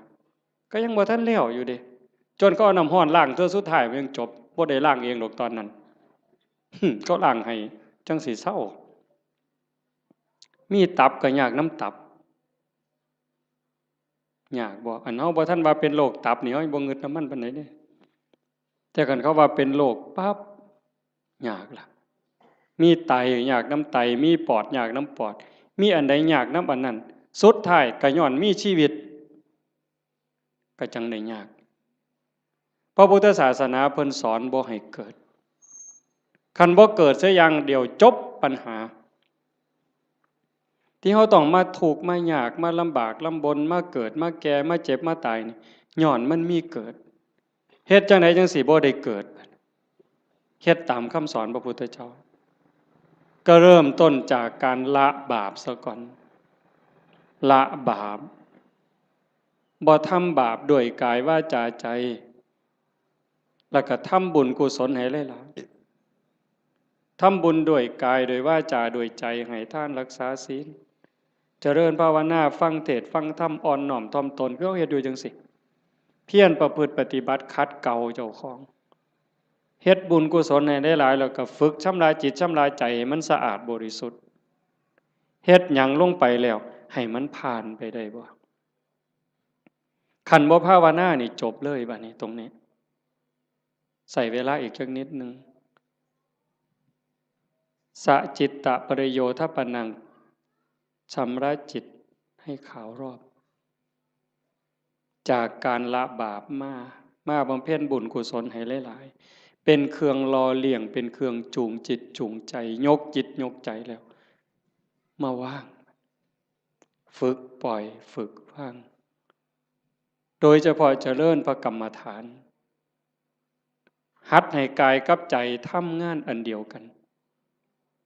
เมื่อกายกับใจทำหน้าที่อันเดียวกันอยู่ในอารมณ์ปัจจุบันหรือปัจจุบันธรรมเนี่ยจิตเราจะวางจากอารมณ์ข้างนอกธรรมะเป็นอากาลิโกปฏิบัติได้ให้ผลได้ไม่จำกัดการนี่คือความพิเศษพุทธศาสนาไม่มีเสื่อมไม่เคยเสื่อมแล้วก็จะไม่เสื่อมให้ผลตลอดเวลาอากาลิโกปฏิบัติได้ให้ผลได้ไม่จำกัดการสันทิฏฐิโกเป็นสิ่งที่ผู้ศึกษาและปฏิบัติจะพึงเห็นได้ด้วยตนเองผู้ศึกษาและปฏิบัติจะพึงเห็นได้ด้วยตนเองสันทิฏฐิโกเป็นสิ่งที่ผู้ศึกษาปฏิบัติพึงเห็นได้ด้วยตนเองอากาลิโกปฏิบัติได้ให้ผลได้ไม่จำกัดการเอหิปัสสิโกเป็นสิ่งที่เรียกให้มาดูถ้าพิสูจน์เรียกมาดูโยมก็ลองทำตอนนี้เมื่อเราหายใจเข้ายาวสบายสบายลองดูนะหรือจะยุบหนอพองหนอพุทโธสัมมาอรหังอะไรก็ตามคือกันเหมิดอย่าไปเถียงกันเด้อีหยังผิดอีหยังถูกอันนั้นท่านเว้าฮอดผิดฮอดถูกดอกเบื้องต้นเนี่ยมันจะคือกันหมดคือกันแต่มันสิส่งไปฮอดไสมันมีสันมีเหย้ากลัวกันอยู่ไปได้กลัวกันอยู่แต่ว่าเบื้องต้นเนี่ยมันจะคือกันหมดเพียงแค่เป็นอุบายเฮ็ดให้จิตสงบให้ใจสงบมันสิคือกันพุทโธก็ตามยุบหนอพองหนอก็ตามสัมมาอรหังก็ตามหรือบ่ว่าหยังก็ตามเบิ่งแต่ลมหายใจซื่อๆอาตมาบ่ว่าหยังดอกมันขี้คร้านคันใช้ก็ใช้เสริมจักนิดนึง5นาที10นาทีพอได้เรื่องแล้วก็ปล่อยส่วนมากก็เบิ่งลมหายใจเข้าลมหายใจออกลองเบิ่งตอนนี้หายใจเข้ายาวสบายสบายไม่กดไม่เกร็ง ออกยาวสบายสบายไม่กดไม่เกร็งหายใจเข้าก็รู้หายใจออกก็รู้ลมสั้นก็รู้ลมยาวก็รู้ลมหยาบก็รู้ลมละเอียดก็รู้เฮ็ดอยู่ซ้ำนี้ละเมื่อเฮาเฮ็ดไปเรื่อยๆเรื่อยๆพอใจเฮ็ดยินดีเฮ็ดสงบหรือบ่สงบบ่เกี่ยวหวังอย่างเดียวว่าเราทำเพื่อบูชาพระพุทธเจ้าถวายเป็นพุทธบูชาคิดเอาซ้ำนั้นบ่ต้องหวังดอกว่าสิไปเห็นเลขเห็นหวยเทวบุตรเทวดานรกสวรรค์สิให้ดีกว่าไผก็บ่ว่าบ่อยากให้ไผย่องซ้ำบ่งึดแต่เฮาจะเฮ็ดเพื่อถวายเป็นพุทธบูชาแต่อย่าลืมว่าทุกครั้งที่เรามีสติในปัจจุบันธรรมหายใจเข้ารู้หายใจออกรู้นั่นเป็นการพรากจิตจากอดีตพรากจิตจากอนาคต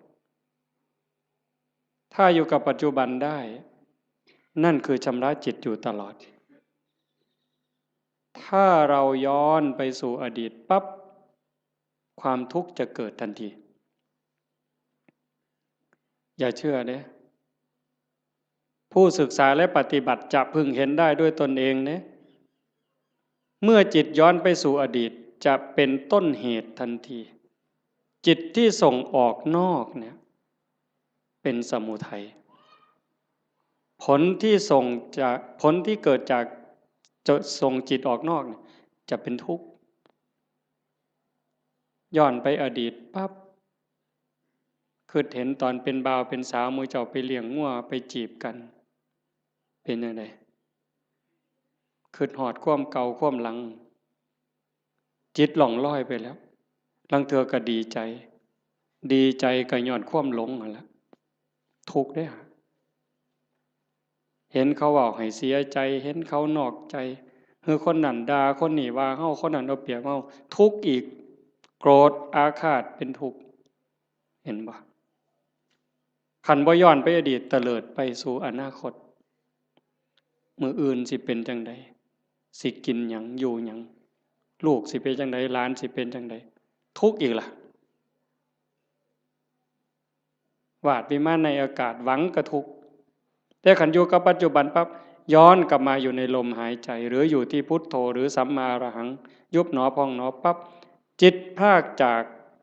อดีตพรากจากอนาคตมาอยู่กับปัจจุบันจิตจะมีความสงบขึ้นมาถ้าเขาทำให้มันต่อจากหนึ่งรอบหายใจเข้ายาวรู้ออกรู้หนึ่งรอบเข้ายาวออกยาวสองรอบขันติดต่อกันหนึ่งรอบสองรอบสามรอบสี่รอบเก่งเด้บ่เฮ็ดได้ง่ายปานใดเด้ลองเบิ่งนี่เอายืดตัวตรงๆสบายๆแขนขาบ่ต้องเกร็งหายใจเข้ายาวออกยาวให้มันเห็นหนึ่งรอบถือว่าเก่งแล้วเห็นลมเข้ายาวๆออกยาวๆแบบจิตบ่แป๊บๆบ่ไปทั้งหน้าบ่มาทั้งหลังแต่อยู่กับหม่องจุดลมกระทบหรือสิตามลมไปก็ตามเห็นจังสั่นชัดเจนปั๊บนี่แม่ใหญ่ได้บุญหลายกว่าทอดกฐินเด้อเห็นลมเข้าลมออกรอบเดียวนี่ล่ะหายใจเข้าปั๊บสุดปุ๊บมันหยุดนิดนึงมันออกมายาวปึ๊บหยุดปุ๊บซ้ำนี่ได้หลายกว่าทอดกฐินหนึ่งกองขันมันได้สองรอบล่ะหลายกว่ากฐินสามกองขันมันได้สามรอบหลายกว่ากฐินห้ากองเฮ็ดไปเรื่อยๆความมั่นคงความหนักแน่นความมีเหตุมีผลมันจะเกิดขึ้นมาเลยอาตมาเห็นแนวนั้นเด้ความมั่นคงความบ่ย้านบ่หวั่นบ่เกรงคันมันถึกแล้วคือถึกโลด ตรงนี้มันจะเป็นสมบัติซอยเฮาย่ามเจ็บย่ามไข้ย่ามผิดหวังย่ามสมหวังมันก็จะไหลไปเรื่อยจากการได้ความสงบความร่มเย็นบางสีบ่หาแต่หลายดอกบ่ทันเก่งอีหยังดอกซำนั้นแต่มันจะพัฒนาไปมันจะลุ่มลึกไปโดยลำดับลาดเอียงไปโดยลำดับไม่โกรกชันเหมือนภูเขาขาดพระพุทธเจ้าพูดว่าซั่นเด้ธรรมะของพระองค์นั้นลุ่มลึกไปโดยลำดับลาดเอียงไปโดยลำดับไม่โกรกชันเหมือนภูเขาขาดมันจะคอยเพิ่มคอยเติมคอยเพิ่มคอยเติมความหนักแน่นความร่มเย็นหลายขึ้นความสุขหลายขึ้นนะยายพระพุทธเจ้าเพิ่นบอกว่านัตถิสันติปรังสุขขังความสุขอื่นยิ่งกว่าความสงบไม่มีบ่มีวันเถียงเด้ความสุขอื่นยิ่งกว่าความสงบบ่มีอันนี้เพียงแค่เฮาสงบกายสงบภายนอกการเฮาอยู่บ้านเสียงโทรทัศน์เสียงหมาเสียงแมวเสียงลูกเสียงหลานเสียงวิทยุเสียงมอเตอร์ไซค์เสียงเด็กน้อยตีกันขากันหายแอวหนหูหนหวยจักหยังตัวหยังเป็นจังไดบัดเฮามาอยู่วัดปุ๊บงัวก็บ่ยากหน้าก็บ่ยากหลานก็บ่ยากลูกก็บ่ยากอยู่แต่เจ้าของเป็นจังไดซ้ำนี่สำบายขึ้นอันนี้ทั้งนอกเด้ถ้าใจเฮาที่มันเคยวุ่นวายเดี๋ยวก็ไปฮักเดี๋ยวก็ไปสั่งเดี๋ยวก็อิจฉาเดี๋ยวก็น้อยใจเดี๋ยวก็ดูหมิ่นดูแคลนผู้อื่นรักโกรธเกลียดกลัวทั้งรักทั้งโกรธทั้งเกลียดทั้งกลัวทั้งย้านมันรบกวนจิตอยู่ตลอดขึ้นลงแต่คันเฮาอยู่กับลมหายใจคือพุทโธปึ๊บหายใจเข้ารู้หายใจออกรู้ปึ๊บเข้าหูออกหูเข้าหูออกหู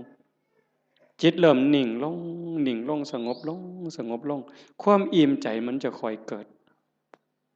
เอาไปเอามาพอ3 มื้อ4 มื้อ5 มื้อนั่งอยู่ซื่อๆน้ำตาก็ไหลดิไม่ออกสิเคยหลายคนเวลาตั้งใจเฮ็ดเนี่ยตั้งแต่คิดฮอดแม่คิดฮอดพ่อคิดฮอดผู้มีคุณคันเพิ่นยังอยู่ก็อยากให้เพิ่นได้เฮ็ดคิดฮอดเพิ่นอยู่ไสน้อมันเฮ็ดแทนบ่ได้เงินแสนเงินล้านก็ซื้อบ่ได้คันเพิ่นตายแฮงแต่คิดฮอดหลายเบิดเพิ่นเว้ากันบ่ฮู้เรื่องจักอยู่ไสชีวิตเฮาก็ได้มาจากเพิ่นเนาะได้อยู่ได้กินก็ย้อนเพิ่นได้เป็นโขเป็นคนมาฮอดมื้อนี้ก็ย้อนเพิ่นสิตอบแทนแนวใดคิดไปจังซี่ก็น้ำตาพังยา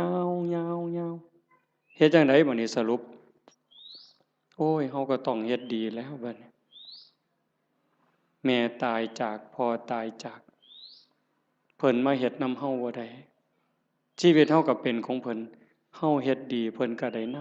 ำสิตั้งใจเฮ็ดดีเว้าก็ให้มันดีเป็นประโยชน์กับตนเองและผู้อื่นอันใดสิเป็นประโยชน์กับโลกกับสังคมกับประเทศชาติกับศาสนาทุ่มเทโลดบัดพ่อก็สิได้นำแม่ก็สิได้นำคนดีมันเกิดขึ้นบ่นี้โยมพอมันสิได้พิจารณาเองของมันจากนี้ผ่านไปก็เก่งไปนำอีกเบิดยามมีแนวมากระทบตากระทบจิตกระทบกายกระทบใจอิหยังก็แล้วแต่มันก็พากได้สติขึ้นมาปึ๊บน้ำตาขูอยู่ๆนี่มันหยุดจึกโลดเฮ้ยโง่ไปแล้วอันนี้บ่แม่นแล้วพากความรู้สึกนั้นออกมาเป็นจังซี่เด้ยกจิตออกมาเลยเป็นผู้เบิ่งโอ้มันเป็นเรื่องธรรมดาตั่วเกิดแก่เจ็บตายเป็นธรรมดามันก็สิสอนอีกเจ้าสิมาเสียใจหยังตอนนี้ตั้งแต่ตอนเพิ่นอยู่นำเจ้าเจ้าคือบ่เฮ็ดดีนำเพิ่นนอกจากผู้ที่ตายไปแล้วผู้ที่ยังได้เจ้าเฮ็ดดีจังไดกับเขาอีกเจ้าสิมาร้องไห้คิดฮอดแต่ผู้ตายบัดผู้ยังเจ้าบ่เบิ่งเอาเจ้าสิเสียใจอีกทีหลังบ่นี่มันก็จะสอนมาเองเจ้าของนี่สอนเจ้าของเป็นจังซี่เด้ยายจากนั้นตาเห็นมัน หูได้ยินจมูกได้กลิ่นลิ้นได้รสสติมันมาท่านปุ๊บเคยหักมันก็สิตัดจึดออกบ่หักเคยเป็นตาสร้างมันสิตัดจึกบ่สร้างนำบ่หักนำบ่สร้างนำบ่ยินดีนำบ่ยินหายนำมันจะอยู่กับมันอย่างเดียวฮอดกินข้าวกินน้ำแซ่บมันก็บ่แซ่บบ่แซ่บมันก็บ่แม่นบ่แซ่บมันหู้ซื่อๆแล้วก็แล้วด่ากับย่องซ้ำกันบัดเจ้าสิสรรเสริญเจ้าสินินทาสิดูถูกข่อยก็ซ้ำเก่ามันเข้าใจอะนี่คือการยกจิตเด้อโยมบ่แม่นเฮาสิมาเอาบุญซื่อๆเด้ครูบาคือกันเด้บวชเอาบุญน่ะมันเป็นเรื่องเด็กน้อยนี่ไงเว้าหมู่เจ้านำนะซะบัดนี้อันพากันมาวัดมาว่ามาฟังเทศน์ฟังธรรมขี่รถไปฟังเทศน์บ้านนั้นบ้านนี้ไปเพี้ยนบ้านนั้นบ้านนี้ไปทำวัดเช้าวัดเย็นน้ำวัดน้ำครูบาอาจารย์ไปเอาบุญน่ะเด็กน้อยเศร้าเล่นเฮือนน้อยได้บ่เดี๋ยวนี้ฮะเรื่องเอาบุญนั้นเป็นเรื่องเด็กน้อยซะแล้วแต่ก็จำเป็นเด้เด็กน้อยมันต้องเอาขนมอ้อยเด้เอาไข่เค็มอ้อยเด้เอาบักขามอ้อยก็เอาเด้แต่ว่าเฮาก็ต้องใหญ่ขึ้นมานำจากการไปวัดไปว่าเพื่อเอาบุญให้เป็นการศึกษาเรียนรู้ธรรมพัฒนาเจ้าของยกระดับจิตเจ้าของกายนี่ยกบ่ได้แล้วล่ะนี่แต่สิสุดไปสุดไปสุดไปจักมือก็สิดับถิ่มไปล่ะใจนี่ตัวมันบ่ตายนี่ยกใจให้มันสูงก่อนตายนี่แหมแบบว่าเขาด่าบ่เครียดนี่เฮ็ดง่ายบ่ยายเขารักของบ่เสียดายนี่เฮ็ดง่ายบ่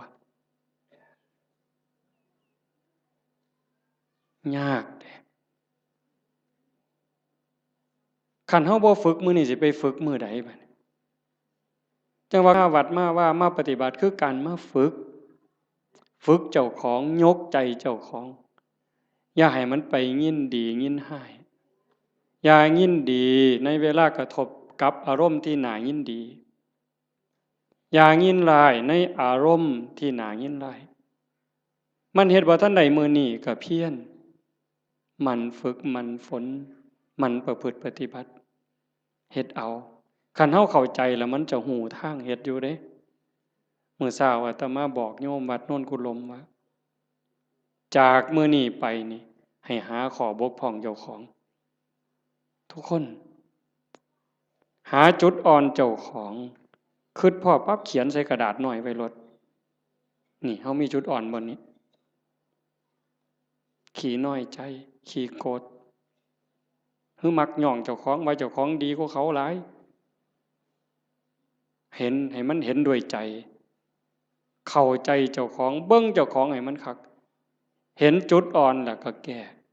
นั่นล่ะย่อสิดีขึ้นดีขึ้นดีขึ้นดีขึ้นให้หักผู้อื่นสงสารผู้อื่นเห็นใจผู้อื่นให้หลายขึ้นโอ้มันได้ขอคิดหลายอยู่เด้เบิ่งหนังพระพุทธเจ้าโยมเพิ่นเอาไปให้เบิ่งอาตมาก็ได้เบิ่งข้าวนึงเพิ่นคือดีแท้หม้องนี้หม้องประเสริฐหลายสิว่าเครียดให้คนนี่ตั้งแต่เกิดมาเราสิบ่มีจักเม็ดเลยนั่นคือน้ำใจที่เพิ่นฝึกฝนมา20อสงไขยกำไรแสนมหากัปจนลงตัวชาติสุดท้ายนี่ไผสิเฮ็ดหยังก็บ่มีเครียดบ่มีขมบ่มีโกรธบ่มีบ่พอใจบ่มีหงุดหงิดมีแต่เมตตามีแต่เห็นใจโยมก็มีคือกันสภาพจิตนี่แต่มันบ่ทันใหญ่มันบ่ทันเจริญฝึกมันเลี้ยงใจตัวนี้มันใหญ่ขึ้นคันเฮาอยากเป็นคือเพิ่นเด้คันเฮาอยากเป็นคือพระพุทธเจ้าอยากให้พุทธะเกิดขึ้นกับเฮาทุกคนเป็นพุทธะได้เป็นม่านได้ไม่ใหญ่ก็เป็นม่านได้เป็นม่านเจ้าของเป็นพุทธะก็ได้เจ้าสิเลี้ยงหยังในใจเจ้าให้มันใหญ่ให้อภัยให้ไวที่สุด เมื่อวานนี่อาตมาตั้งแต่วันที่12เมิดวัดยึดโทรศัพท์ปิดเข้ากล่องเก็บเข้าห้องใหญ่ปิดประตูล็อกกุญแจเลยแต่อาตมาย่านบ่แน่นอนก็เลยเอามาโทรตอนแรงๆโทรถามโยมคันนี่ว่าเป็นอีหยังเฮ็ดจังไดกันแน่มันนี่มันโยมทางกรุงเทพโทรมาคุยกันเพิ่นก็ว่ามีเรื่องบางอย่างที่บ่พอใจกันอาตมาก็เลยว่าคันท่าคิดว่าเป็นลูกศิษย์พระพุทธเจ้าก็อย่าเครียดคันให้อภัยเป็นลูกศิษย์พระพุทธเจ้าถ้าผูกโกรธเป็นลูกศิษย์พญามารโอ้ยบ่เอาแล้วแนวนี้เว้ยว่าโยมลงเป็นลูกศิษย์พระพุทธเจ้าเพิ่นว่าเอ้าเจ้าเป็นลูกศิษย์พระพุทธเจ้าเจ้าก็อย่าไปเครียดติล่ะเศร้าเครียดติล่ะบ่แม่นผู้ใดให้เจ้าเป็นได้เจ้าเป็นเองแน่นั่นว่าโอ้ยถ้าอย่างนั้นโยมไม่โกรธแล้วเพิ่นว่าถ้าโกรธถ้าแค้นถ้าอาฆาตก็เป็นลูกศิษย์พระเทวทัตหลุดแล้วเจ้าเอาวะล่ะเลยพระเทวทัตไปฮอดลูกศิษย์พญามารพุ่นแต่ขันหูจักให้อภัยผู้อื่นสงสารเมตตาผู้อื่นให้โอกาสผู้อื่นเป็นลูกศิษย์พระพุทธเจ้าพุทธังสรณังคัจฉามิเพิ่นว่าเด้ไม่ไงว่าอยู่บ่พุทธังสรณังคัจฉามิเพิ่นว่าเด้ธัมมังสรณังคัจฉามิสังฆังสรณังคัจฉามิทุติยัมปิแม้ครั้งที่สองตติยัมปิแม้ครั้งที่สามข้าพระพุทธเจ้าถือเอาพระพุทธเจ้าถือเอาพระธรรมถือเอาพระสงฆ์เป็นที่พึ่งเป็นที่ระลึกถึงจะปฏิบัติตามพระพุทธพระธรรมพระสงฆ์บุญเพิ่นเว้าอ่ะแต่บัดเครียดให้หมู่นั่นหน้างอลองค่องเว้ยตัวพระพุทธเจ้าผลมานี่เจ้าโอ้ยจะไปไว้ไสบาปบัดนี้ตัวหลวงพ่อเจ้าคณะอำเภอกับบาปอยู่มันก็บ่ปานตัวพระพุทธเจ้าเด้อตัวครั้งที่1ยังบ่พอได้แม้ครั้งที่2เพิ่นยังว่ายืนยันอีกอยู่นี่ทุติยัมปิแม้ครั้งที่2ตติยัมปิแม้ครั้งที่3ยังเครียดให้หมู่อยู่เบิ่งที่ละกิเลสมันบ่ปล่อยเจ้าง่ายๆได้แม่ใหญ่คันเจ้าบ่ตั้งอกตั้งใจนี่บ่ทันเด้เบิ่งเจ้าของให้คักเด้อสิสรุปแล้วเด้เบิ่งเจ้าของให้ดีๆทบทวนตั้งแต่เฮาเข้าวัดมาจนฮอดมื้อนี้เฮาดีขึ้นกว่าเก่าบ่เฮ้ยยายตัดสินด้วยความเป็นธรรมเด้เจ้าของนั่นล่ะฮู้เองตัดสินเจ้าของว่าดีขึ้นกว่าเก่าบ่ความโลภกูลดลงบ่น้อเวลาไปจำศีลนุ่งผ้าขาวอยู่วัดคันวัดใดเพิ่นให้ตักอาหารบนโต๊ะกูไปก่อนนี่กูเอาขึ้นฮอดผู้ทั้งหลังบ่น้อนี่เบิ่งเป็นแนวใดยังไปสุดโต๊ะยังถอยมาอีก3ก้าวเทมือมาข้างหลังหยุมขนมมอมอีกเทื่อนึงบ่ซ้อมเด้นี่ครูบาก็คือกันเด้กันว่านั่งสมาธิว่าซั่นหมู่พานั่งสมาธิอยู่ศาลาเพิ่นผ่อนไปดอกเดินจงกรมไปทั้งกุดพุ่น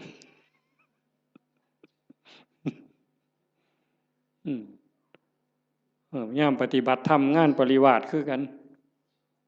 ยามหมู่เดินจงกรมเป็นแถวเพิ่นก็ไปดอกทำท่าไปห้องน้ำฉลาดแต่ได้กิเลสผู้ใดสอนมันเจ้าวะมันหูจักเอาโตรอดคอรอแค่แลแก้โตนี่ไว้ปานเกียร์จักผู้ใดสอนมันปานนั่นได้มันนี่ให้กว่าน้ำยังวะทิ่มกับตาลงน้ำจักมันเข้าตาใดตัวตาใดแล้วหมู่เจ้านี่คือกันคันลองเฮ็ดหยังผิดหมู่เหลียวเบิ่งนี่เพิ่นแก้โตปั๊บโลกดอกนั่งฟังเทศน์ตอดเงาเงึกหมู่เหลียวเบิ่งเพิ่นทำท่าเกาหัวเสยเพิ่นเด้บ่ได้ว่าเจ้าของเงานอนจักเม็ดได้หั่นมันฉลาดปานนั้นจักผู้ใดบอกมันหยังวะ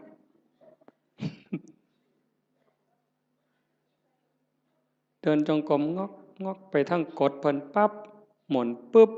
ทำท่านั่งในพี่ดอกไว้บ่ไปนั่งน้ำหมู่ดอกหลายเพิ่นว่าเท่านั้นก็โกนเพิ่นว่าเท่านั้นก็ตดเพิ่นว่าเอ้านั่งกดผู้เดียวพี่ดอกเพิ่นว่านั่งคัดตมาดได้ปึ๊บพุทโธพุทโธสมควรแก่เวลาปักฉลาด มึงที่ละมันเจ้าสิรอดมันสันบ่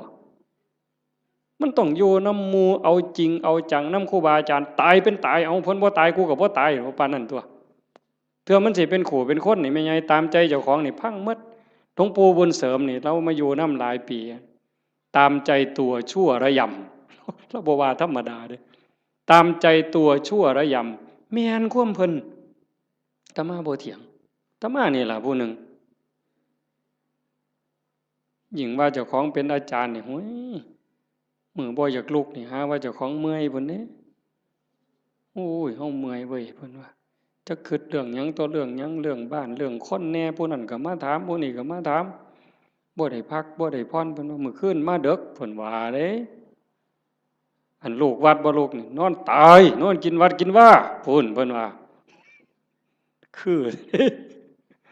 ผู้อื่นนี่เอาให้ตายรถเจ้าของนี่โอ้ยขออ้างสารพัด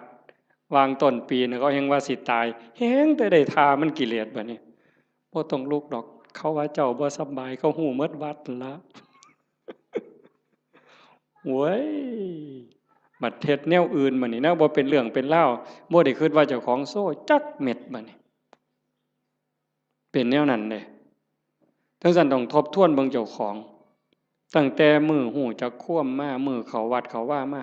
จนฮอดมื้อนี้ความโลภลดลงบ่ความอิจฉาหมู่นี่ลดลงบ่ความเข้าใจในข้ออัดข้อธรรมมันเพิ่มขึ้นบ่ง่ายเด้อโยมเด้อ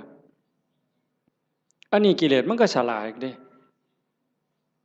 เวลาครูบาอาจารย์ถามปัญหาถามนั่นถามนี่มันสิทำท่ายืดไว้ดอกคันเพิ่นถามเป็นจังไดยายขอนั้นเจ้าว่าจังไดเพิ่นสิหลับตาปั๊บโลดเที่ยงทีลี่ อย่ามายุ่งเด้อข้อยกำลังนั่งสมาธิเพิ่นว่าเพิ่นย้านเพิ่นตึกถามย้านจากอายหมู่มึงที่ละมันนี่ก็คือม่านย่าถ้าเฮาปฏิบัติธรรมบ่เห็นม่านย่าเจ้าของนี่จบแม่ไงเจ้าอย่าคุยข้อยบอกเลยว่าเจ้าอย่าคุย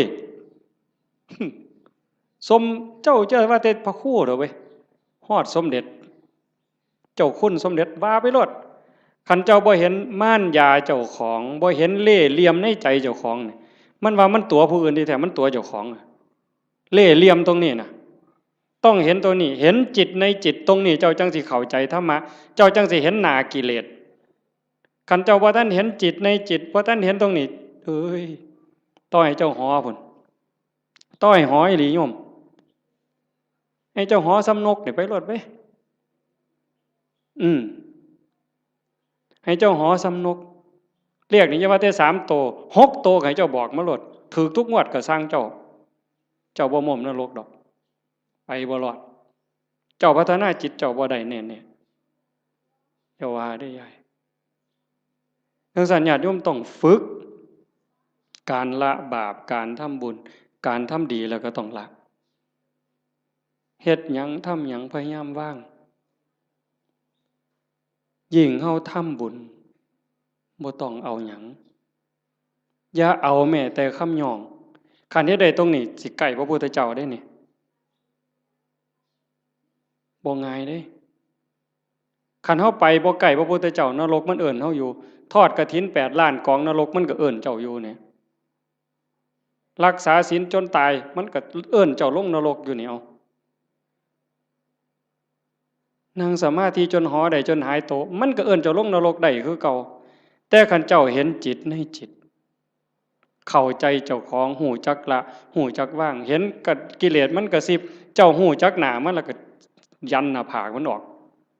นั่นเจ้าสิเข้าใจแล้วก็ฝึกละฝึกว่างตัวนี้คือบ่ให้ปุ๋ยมันเลย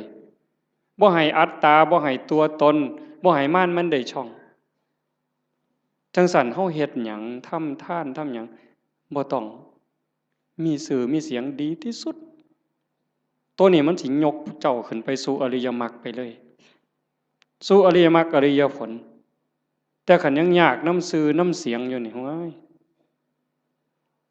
ว่าออกบุญกฐินเด้อว่าตามสมควรหรือตามกำลังก็แล้วแต่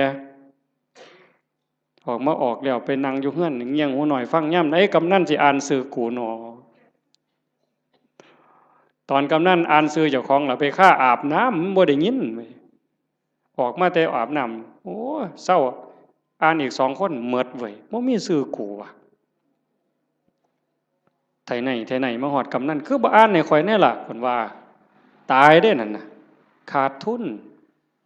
โยมสุบินนี่ไปออกวิทยุคือกันแล้วคือบ่มีชื่อข่อยแน่ล่ะยายเพิ่นสิว่าจักมื้อนึงบ่ได้โยมขาดทุนตอนนั้นเด้อตอนนั้นขาดทุนเฮ็ดแล้วก็ปล่อยไว้ลองเบิ่งเพิ่นสิอ่านก็เรื่องของเพิ่นบ่อ่านก็เรื่องของเพิ่นแต่กิเลสมันก็มักย่องเด้นี่คันได้ถูกอ่านชื่อจักหน่อยแล้วโอ้ยหน้าไข่อึ้งลึงขึ้นโลดเข้าเรือนก็บ่ได้มันคาประตูมันใหญ่หลายอืมฝึกใหม่ใหม่ๆมันก็สิเป็นเสียดายอยู่ดอกคันเพิ่นย่องแล้วทรงมีแรงแต่คันดูเขาเฮ็ดแล้วก็แล้วไปเฮ็ดแล้วก็แล้วไปหน่อยก็ตามหลายก็ตามเฮ็ดด้วยใจด้วยความศรัทธาจริงๆอุบายของการให้ท่านเป็นอุบายเอาชนะความเห็นแก่ตัวเอาชนะความขี้ทีเท่านั้นเด้เรื่องสวรรค์น่ะเป็นแนวล่อซื่อๆเด้พุทธศาสนาแท้ๆนั่นการให้ท่านเป็นอุบายเอาชนะความขี้ทีเอาชนะความเห็นแก่ตัวคันเฮาสละได้นั่นมันเป็นจาคะคันเฮาอยากได้ซื่อๆอยากให้เขาย่องอยากมีซื่อติดน้ำนั่นน้ำนี่อันนั้นมันเพียงแค่ให้ทานยายเฮ็ดนั่นเฮ็ดนี่อยากให้เพิ่นย่องอยากให้เพิ่นประกาศติดซื่อไว้ให้คนได้ฮู้ได้เห็นมันก็ดีระดับหนึ่งแต่มันเพียงแค่ให้ทานมันบ่ทันฮอดจาคะจาคะนี่สลัดออกบ่เอามาได้เอาออกเอาไปแล้วอย่ามาเฮ็ดหยังบ่เอาแม้กระทั่งคำย่องคำย่อนั่นมันสิได้เป่านิพพานเป็นของให้เปล่าบ่ได้ซื้อเพราะสลึงอันนี้เว้าน้ำก้นหลวงปู่เด้นิพพานเป็นของให้เปล่าพระอริยเจ้าตั้งแต่โสดาบันสกิทาคานาคาก็เป็นของให้เป่าบ่ได้ซื้อเพราะสลึงแต่อาศัยการฝึกการฝนการบ่มจิตบ่มใจจังซั่นให้ฝึกมันบ่ทันล่ะยายเคยมีคนไปถามพระพุทธเจ้านี่แล้วว่าแก่แล้วเฒ่าแล้ว120 ปีบ่2เฒ่าอันเคยได้ยินตัว2เฒ่าน่ะ120 ปีหัวสั่นงอกไปกราบพระพุทธเจ้าโอ้ยแตะกี้มั่วประมาทหลายว่าซั่นตอนนี้เฒ่าแล้วจักสิตายมื้อใดเฮ็ดจังไดจังสิได้บุญหลายว่าซั่นมันจังสิได้ทัน120 ปีเนาะมันสิเลยจักมื้อเจ้าว่าบ่ทันได้เฮ็ดบุญจักหน่อยหรือเฮ็ดจังไดมันยังสิทันมันยังสิได้หลายที่สุดพระพุทธเจ้าว่านั่งอยู่ซื่อๆบ่ต้องไปเฮ็ดหยังดอกคันจะไปทอดกฐินทอดผ้าป่าก็บ่ทันหมู่ดอกเธอจะไปหาผ้ากฐินนั่นตายซ้ำบ่ได้ทอดดอกสิไปหุงข้าวใส่บาตรดีบ่ดีดังไฟบ่ทันแล้วตายแล้วเจ้านั่งเบิ่งลมหายใจหันไปหายใจเข้าหายใจออกเข้าก็ปล่อยออกก็ปล่อยบ่มีผู้ใดเสียดายนี่คือปล่อยว่างจาคะผู้ใดเสียดายลมหายใจเข้านี่แม่นไงโอ้ยสิมันกูเสียดายได้หายใจเข้ากูบ่ออกหัวมันดอกเอาซะแม่คันเสียดายอะไรหายใจเข้ามีแต่เอาอย่างเดียวหายใจเข้าเลยเจ้าบ่ต้องให้มันออกมาดอกเสียดายมันเอาเลยอนุญาตเดี๋ยวเจ้าสิฮู้ว่ามันสิเป็นหยังหายใจเข้ามันก็ต้องออกออกมาแล้วก็ต้องเข้าคือกันแต่บ่มีผู้ใดเสียดายบ่ติดยึดบ่ผูกยึดบ่ถือมั่นในลมหายใจเข้าหายใจออกการเป็นการอยู่ในชีวิตประจำวันก็คือทำดีนี่ต้องเฮ็ดละชั่วก็ต้องละชั่วทำดีสร้างบุญสร้างกุศลเฮ็ดไปซอยเหลือโลกซอยเหลือสังคมวัดว่าบ้านเมืองชุมชนที่เฮาอยู่เฮ็ดไปเถาะทำดีไปเถาะนั่นคือบุญนั่นคือพลังนั่นคือสมบัติที่สิส่งจิตวิญญาณไปสู่ที่ดีที่งามมีสุคติสวรรค์เป็นต้นแต่คันเฮาฝึกปล่อยฝึกว่างจิตสิโล่งโปร่งเบาใกล้พุทธะเข้าไปเรื่อยๆใกล้พระพุทธเจ้าเข้าไปเรื่อยๆคันเบาเท่าใดแห่งขึ้นสูงเด้จิตเบาจากความยึดมั่นถือมั่น เบาจากความยึดถือความเป็นตัวเป็นตนนั้นนั่นไก่พระพุทธเจ้าเพิ่นเว้าเป็นอุปมาว่าประตูพระนิพพานเฮาสิเข้าไปเมืองนิพพานได้จะต้องเฮ็ดโตน้อยๆความรู้สึกว่าเป็นตัวเป็นตนมันต้องน้อยอีหลีน้อยส่ำใดน้อยส่ำเพิ่นว่าผมเส้นหนึ่งนี่ผมเฮานี่เส้นหนึ่งนี่พาออกเป็น8ซีกกลับเมื่อนี่ไม่ออกก็ลองไปพาเบิ่งเด้อพาผมเฮาเส้นหนึ่งให้มันได้8ซีกพาทั้งยาวนี่ให้มันได้8ซีกผม1ใน8นะ8ใน1นั่นเส้นเดียวพาเป็น8ซีกเอามาซีกนึงจังแง่เข้าไปในหูประตูพระนิพพานได้ความรู้สึกเป็นโตเป็นตนเป็นกูนี่นะบอกภาษาเฮากูเป็นยามึงตัวกูเป็นแม่มึงตัวกูเป็นแม่เฒ่ามึงตัวให้มันเหลือน้อยซ้ำกับผมเส้นหนึ่งพาเป็น8ซีกจังสิเข้าประตูพระนิพพานไปหาพระพุทธเจ้าได้จังซั่นการทำลายความเห็นแก่ตัวแบบเอาของคนอื่นอันนั้นย้อนโลภย้อนโกรธพาน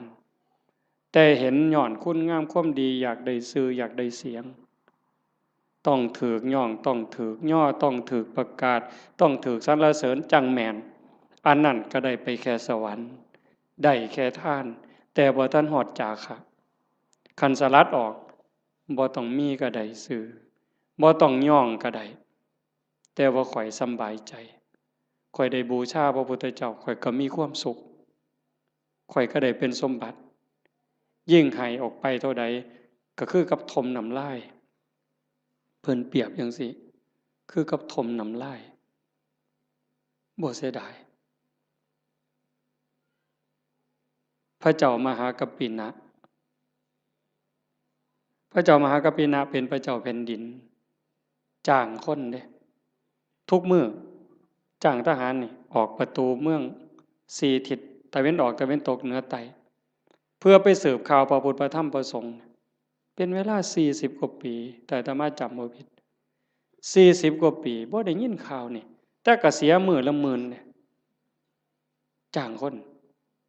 บัดมื้อนึงเพิ่นไปประพาสป่าไปชมสวนนี่ล่ะคันแม่นหมอลำก็ได้พระเจ้าแผ่นดินไปชมสวนดอกไม้เห็นพ่อค้ากลุ่มหนึ่งมานั่งพักอยู่ท่าทางคือเมื่อยเพิ่นก็เลยไปถามหมู่เจ้ามาแต่ไสมาจากไสมาจากสาวัตถีคือราชคฤห์นี่แหละมีข่าวดีหยังมาบอกบ่มีหยังดอกเพิ่นว่าฮู้แต่ว่าตอนนี้พระพุทธเจ้าเกิดขึ้นแล้วสลบเลยฟื้นขึ้นมาไหมมีหยังอีกเนี่ยพระธรรมสลบฟื้นขึ้นมาอีกนอกจากพระพุทธพระธรรมแล้วมีหยังอีกพระสงฆ์สลบเฮ็ดจังไดบัดนี้ให้เลขานั่นเขียนหนังสือทันทีเฮาสิสละบวชขอให้พระนางอโนชาพระราชินีนี่ครองราชสมบัติจากเฮาต่อไปเลยเฮาจะบวชแล้วบ่กลับอีกแล้วก็มอบรางวัลให้กับพ่อค้ากลุ่มนี้300,000 300,000กหาปณะข้าบอกว่าพระพุทธเจ้าเกิดขึ้น100,000พระธรรม100,000พระสงฆ์100,000ให้เอาไปเลยแล้วครองราชเลยจากนั้นก็ไปเลยออกบวชพวกพ่อค้านี่มันก็ดีที่บัดนี้เนาะบ่ได้เฮ็ดหยังภาษาเอามาเว้าซื่อๆซ้ำนี่เว้ยได้300,000ถือศาลนี่ไปแจ้งกับพระนางอโนชาเขาก็ว่าเป็นบ้าเป็นหยังจังสิได้หลายปานนั้นเว้าให้ฟังเบิ่งเขาบอกเพิ่นพระเจ้าแผ่นดินไปบวชแล้วเพิ่นได้ยินจังซี่เพิ่นก็เลยสร้างมาแนวนี้พระพุทธเจ้าพระธรรมพระสงฆ์พระนางอโนชามีความรู้สึกว่าเป็นหยังคือให้น้อยแท้มันเป็นข่าวประเสริฐปานนี้พระนางอโนชาเพิ่มให้พระพุทธ300,000พระธรรม300,000พระสงฆ์300,000เป็นเท่าใด1,200,000มีไง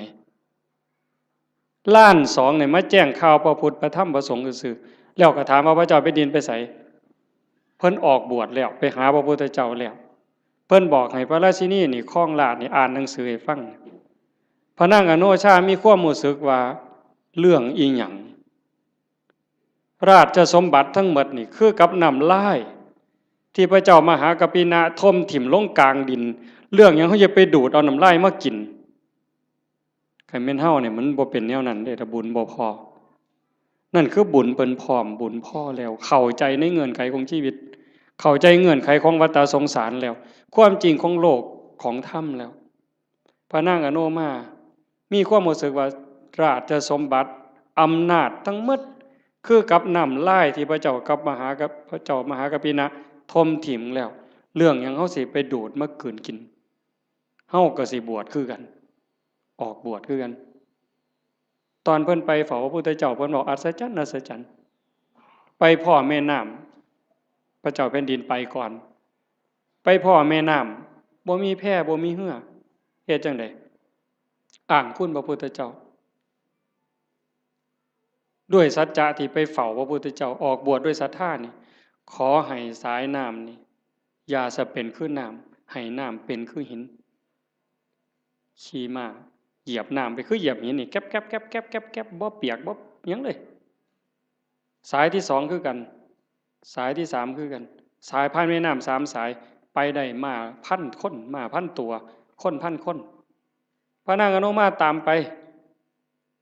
พวกผู้ชายไปก่อนได้ฟังธรรมก่อนบรรลุธรรมก่อนพระเจ้ามหากปินะพร้อมทั้งบริวารทหารนั่น1,000บรรลุธรรมพวกพระราชินีตามไปสาราราชสมบัติตามไปคือกันไปเจอน้ำกับคนฉลาดพระเจ้าแผ่นดินเพิ่นไปได้แนวใดบ่มีเรือบ่มีแพเพิ่นต้องอาศัยสัจจกิริยาจังซี่ตั้งใจตามไปได้คือกันสายที่สองก็ขามได้สายที่สามก็ขามได้พอไปฮอดพระพุทธเจ้าถามหาพวกพระเจ้าแผ่นดินนี่เห็นมาบ่พระพุทธเจ้าเพิ่นฮู้ว่าพระราชินีนี่มีศรัทธาบวชจริงแต่เมียทหารที่ตามมาอีก1,000คนน่ะมันบ่ได้ศรัทธามาบวชเด้นำมาเอาผัวซื่อๆได้ซุ่มนั้นสินำมาเอาผัวหลบไปแต่พระราชินีนี่ตั้งใจบวชจริงพระพุทธเจ้าเพิ่นเลยว่าให้เห็นตอนนี้บ่ได้เพิ่นเลยบอกว่านั่งลงก่อนฟังธรรมก่อนหลังจากฟังธรรมแล้วหมู่เจ้าก็จะเห็นสามีเองดอกให้ใจเย็นๆพระพุทธเจ้าแสดงธรรมจบปั๊บเข้าใจบรรลุธรรมเป็นโสดาบันพวกผู้ชายได้ฟังรอบสองเป็นพระอรหันต์หมดความอยากได้ผัวลบไปมันหมดแล้วบวชเป็นภิกษุณีนำกันต่อพุ่นเด้จังสั่นเฮาสิเฮ็ดหยังทำหยังก็คือกันเด้อโยมเด้อลองทดสอบเบิ่งจากการท่าน5 บาท10 บาท100 บาทแสนบาทล้านบาทท่านแล้วเพิ่นย่องประกาศซื้อเขียนป้ายติดให้เฮาก็ได้มาแล้วหลายเทื่อหลายรอบบัดนี้ลองเบิ่งว่าเฮาลองบริจาคน้อยก็ซังหลายก็ซังบ่ต้องเขียนชื่อก็ได้คันไว้ใจกันบ่ต้องเขียนก็ได้แล้วเบิ่งความรู้สึกมันสิเป็นอีกแนวหนึ่งมันสิเป็นอีกแบบหนึ่งรสชาติมันต่างกันลองเบิ่งแล้วบ่ลองบ่ฮู้บ่ให้ฟังก็เพราะปานนั้นมันต้องเฮ็ดด้วยตนเองมื้อนี้เว้ามาโดนพอสมควรบ่ได้เว้า7-8 มื้อมันเลยสิเว้าหลายจักหน่อยแต่ว่าเสียงมันบ่คืนก็เห็นว่าพอสมควรอาจจะได้เรื่องบ้างบ่ได้เรื่องบ้างจริงใจอาตมาตั้งใจว่าสิเว้าเรื่องหนึ่งเรื่องศาสนามีคนฝากมาอยู่แต่ว่ามันลงไปบ่ได้ก็สร้างมันเถาะก็ขอฝากเพียงแค่ว่าให้ญาติโยมนี่รับผิดชอบเจ้าของบ่มีผู้ใดซอยผู้ใดได้บัดฮอดบัดสุดท้ายเด้อโยมบัดเฮานอนอยู่เทิงเตียงนอนติดสาดติดเสือจังสิเข้าใจตนแลเป็นที่พึ่งของตนอัตตาหิอัตโนนาโถจังสิเข้าใจตัวนั้นคันบ่จังสันบ่ท่านเข้าใจโยมแต่ว่าเฮายังโชคดีจักหน่อยว่าเฮาได้เข้าวัดได้ฟังธรรมได้ปฏิบัติธรรมฝึกตายดูๆบ่แม่นเว้าเล่นเด้ยามมื้อแลงไหว้พระนั่งสมาธิแล้ว บัดนอนลงนี่ลองบอกว่านอนลงเธอนี้สิบ่ได้ลุกอีกแล้วเด้อตายแล้วล่ะบัดนี้บอกเจ้าของจังซี่แล้วก็ทำใจหามันแม่นอีหลีเลยนี่จังได๋สิเฮ็ดแนวใดเครียดให้ไผสั่งให้ไผอาฆาตไผติดหนี้ผู้ใดว่างละออกขันใจเฮายังวุ่นวายมันไปอบายเด้สอนเจ้าของจังซี่เฮ็ดจังไดใจสิสงบขันใจสงบก็ไปสู่สุคติจังสันนอนลงกับเบิ่งอาจจะเบิ่งล่างเจ้าของนอนไล่ตั้งแต่ฝ่าเท้าฮอดปลายผมตั้งแต่ฝ่าเท้าฮอดปลายผมปลายผมฮอดฝ่าเท้าบาปก็เฮ็ดบุญก็เฮ็ดดีก็เฮ็ดหลายบุญก็เฮ็ดหลายชั่วก็มีสุดท้ายก็ซ้ำนี้ตายแล้วเอาหยังบัดบ่มีแนวเอาร่างกายก็เอาบ่ได้มีอย่างเดียวที่สิปลอดภัยที่สุดคือเฮ็ดใจให้สงบหลังจากเบิ่งร่างกายจากฝ่าเท้าฮอดปลายผมมืออยู่จังใดแขนอยู่จังใดขาอยู่จังใดหันมาเบิ่งลมหายใจบัดหายใจเข้ายาวละเอียดออกยาวละเอียดลมเข้าลมออกลมเข้าลมออกผู้ใดใส่พุทโธก็พุทโธไปให้มันหลับไปครับจังสันซุมื้อนี่คือการเตรียมตัวตายที่ดีที่สุดบ่มีผู้ใดซอยได้ที่ว่าเฮ็ดกฐินล้านกองหาบัดเฮาเจ็บเฮาปวดแม่ใหญ่บัดใกล้สิตายมันเจ็บมันปวดทุรนทุรายมันบ่คิดฮอดกฐินนั่นดอกบ่คิดฮอดปิ่นโตบ่คิดฮอดบวชลูกบวชหลานซ้ำดีบ่ดีนิมิตขาเป็ดขาไก่ขากบขาเขียดมันมาหลอนเอาใจขาดปัดตอนกำลังทุบหัวกบใจขาดปัดไปเลยตกนรกท้วนเลยกฐินแสนกองท่าให้พ้นจากกบตัวนั้นก่อนแต่ขันเบิ่งจิตเบิ่งใจให้ดีเบิ่งลมให้ดีเฮ็ดจิตให้สงบให้มันเป็น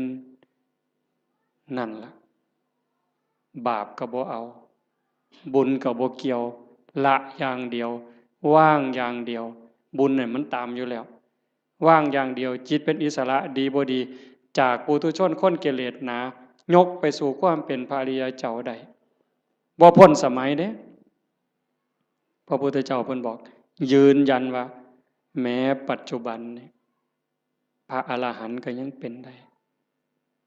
ตราบใดที่พุทธบริษัทยังเป็นอยู่โดยชอบโลกนี้จะไม่ว่างจากพระอรหันต์โยมก็เป็นได้หมดทุกคนทุกคนมีโอกาสตกนรกมีโอกาสเป็นพระอรหันต์ได้หมดทุกคนทั้งโยมทั้งพระทั้งผู้เฒ่าทั้งเด็กน้อย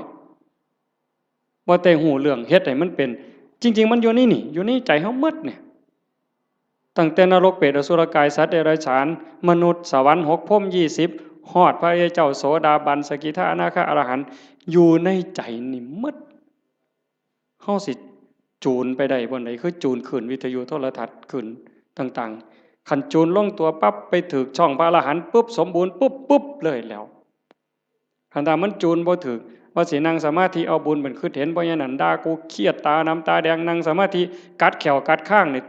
ป๋าห่วยจบบ่ลงซะเนาะบ่เพิ่นหมู่ข่อยเทื่อนึงซะดอกก่อนจบตั้งแต่หลายปีพุ่นไปปฏิบัติธรรมนํกันอยู่วัดผิดบ้านแก่งนั่งสมาธิชั่วโมงกว่าว่าแต่แม่นเป็นหยังเว้ยต่างคนก็ต่างนั่งไปนํกันหลายองค์ในปีนั้นตั้งแต่ปี36พุ่นดอกมันจักปีแล้ว22 ปีแล้วไปนั่งสมาธินํกันซุ่มอาจารย์จรัญพวกหมู่นี้แล้วอาจารย์วัดอาจารย์สุมินพวกครูวัดใต้นี่ไปบักหลายนึงปีนั้นก่อนเข้าพรรษาไปนั่งสมาธิอยู่นํกันนั่งสมาธิชั่วโมงนึงแล้วเพิ่นพาแผ่เมตตาบัดเวโลโหมิอภยาปัชโชโหมิ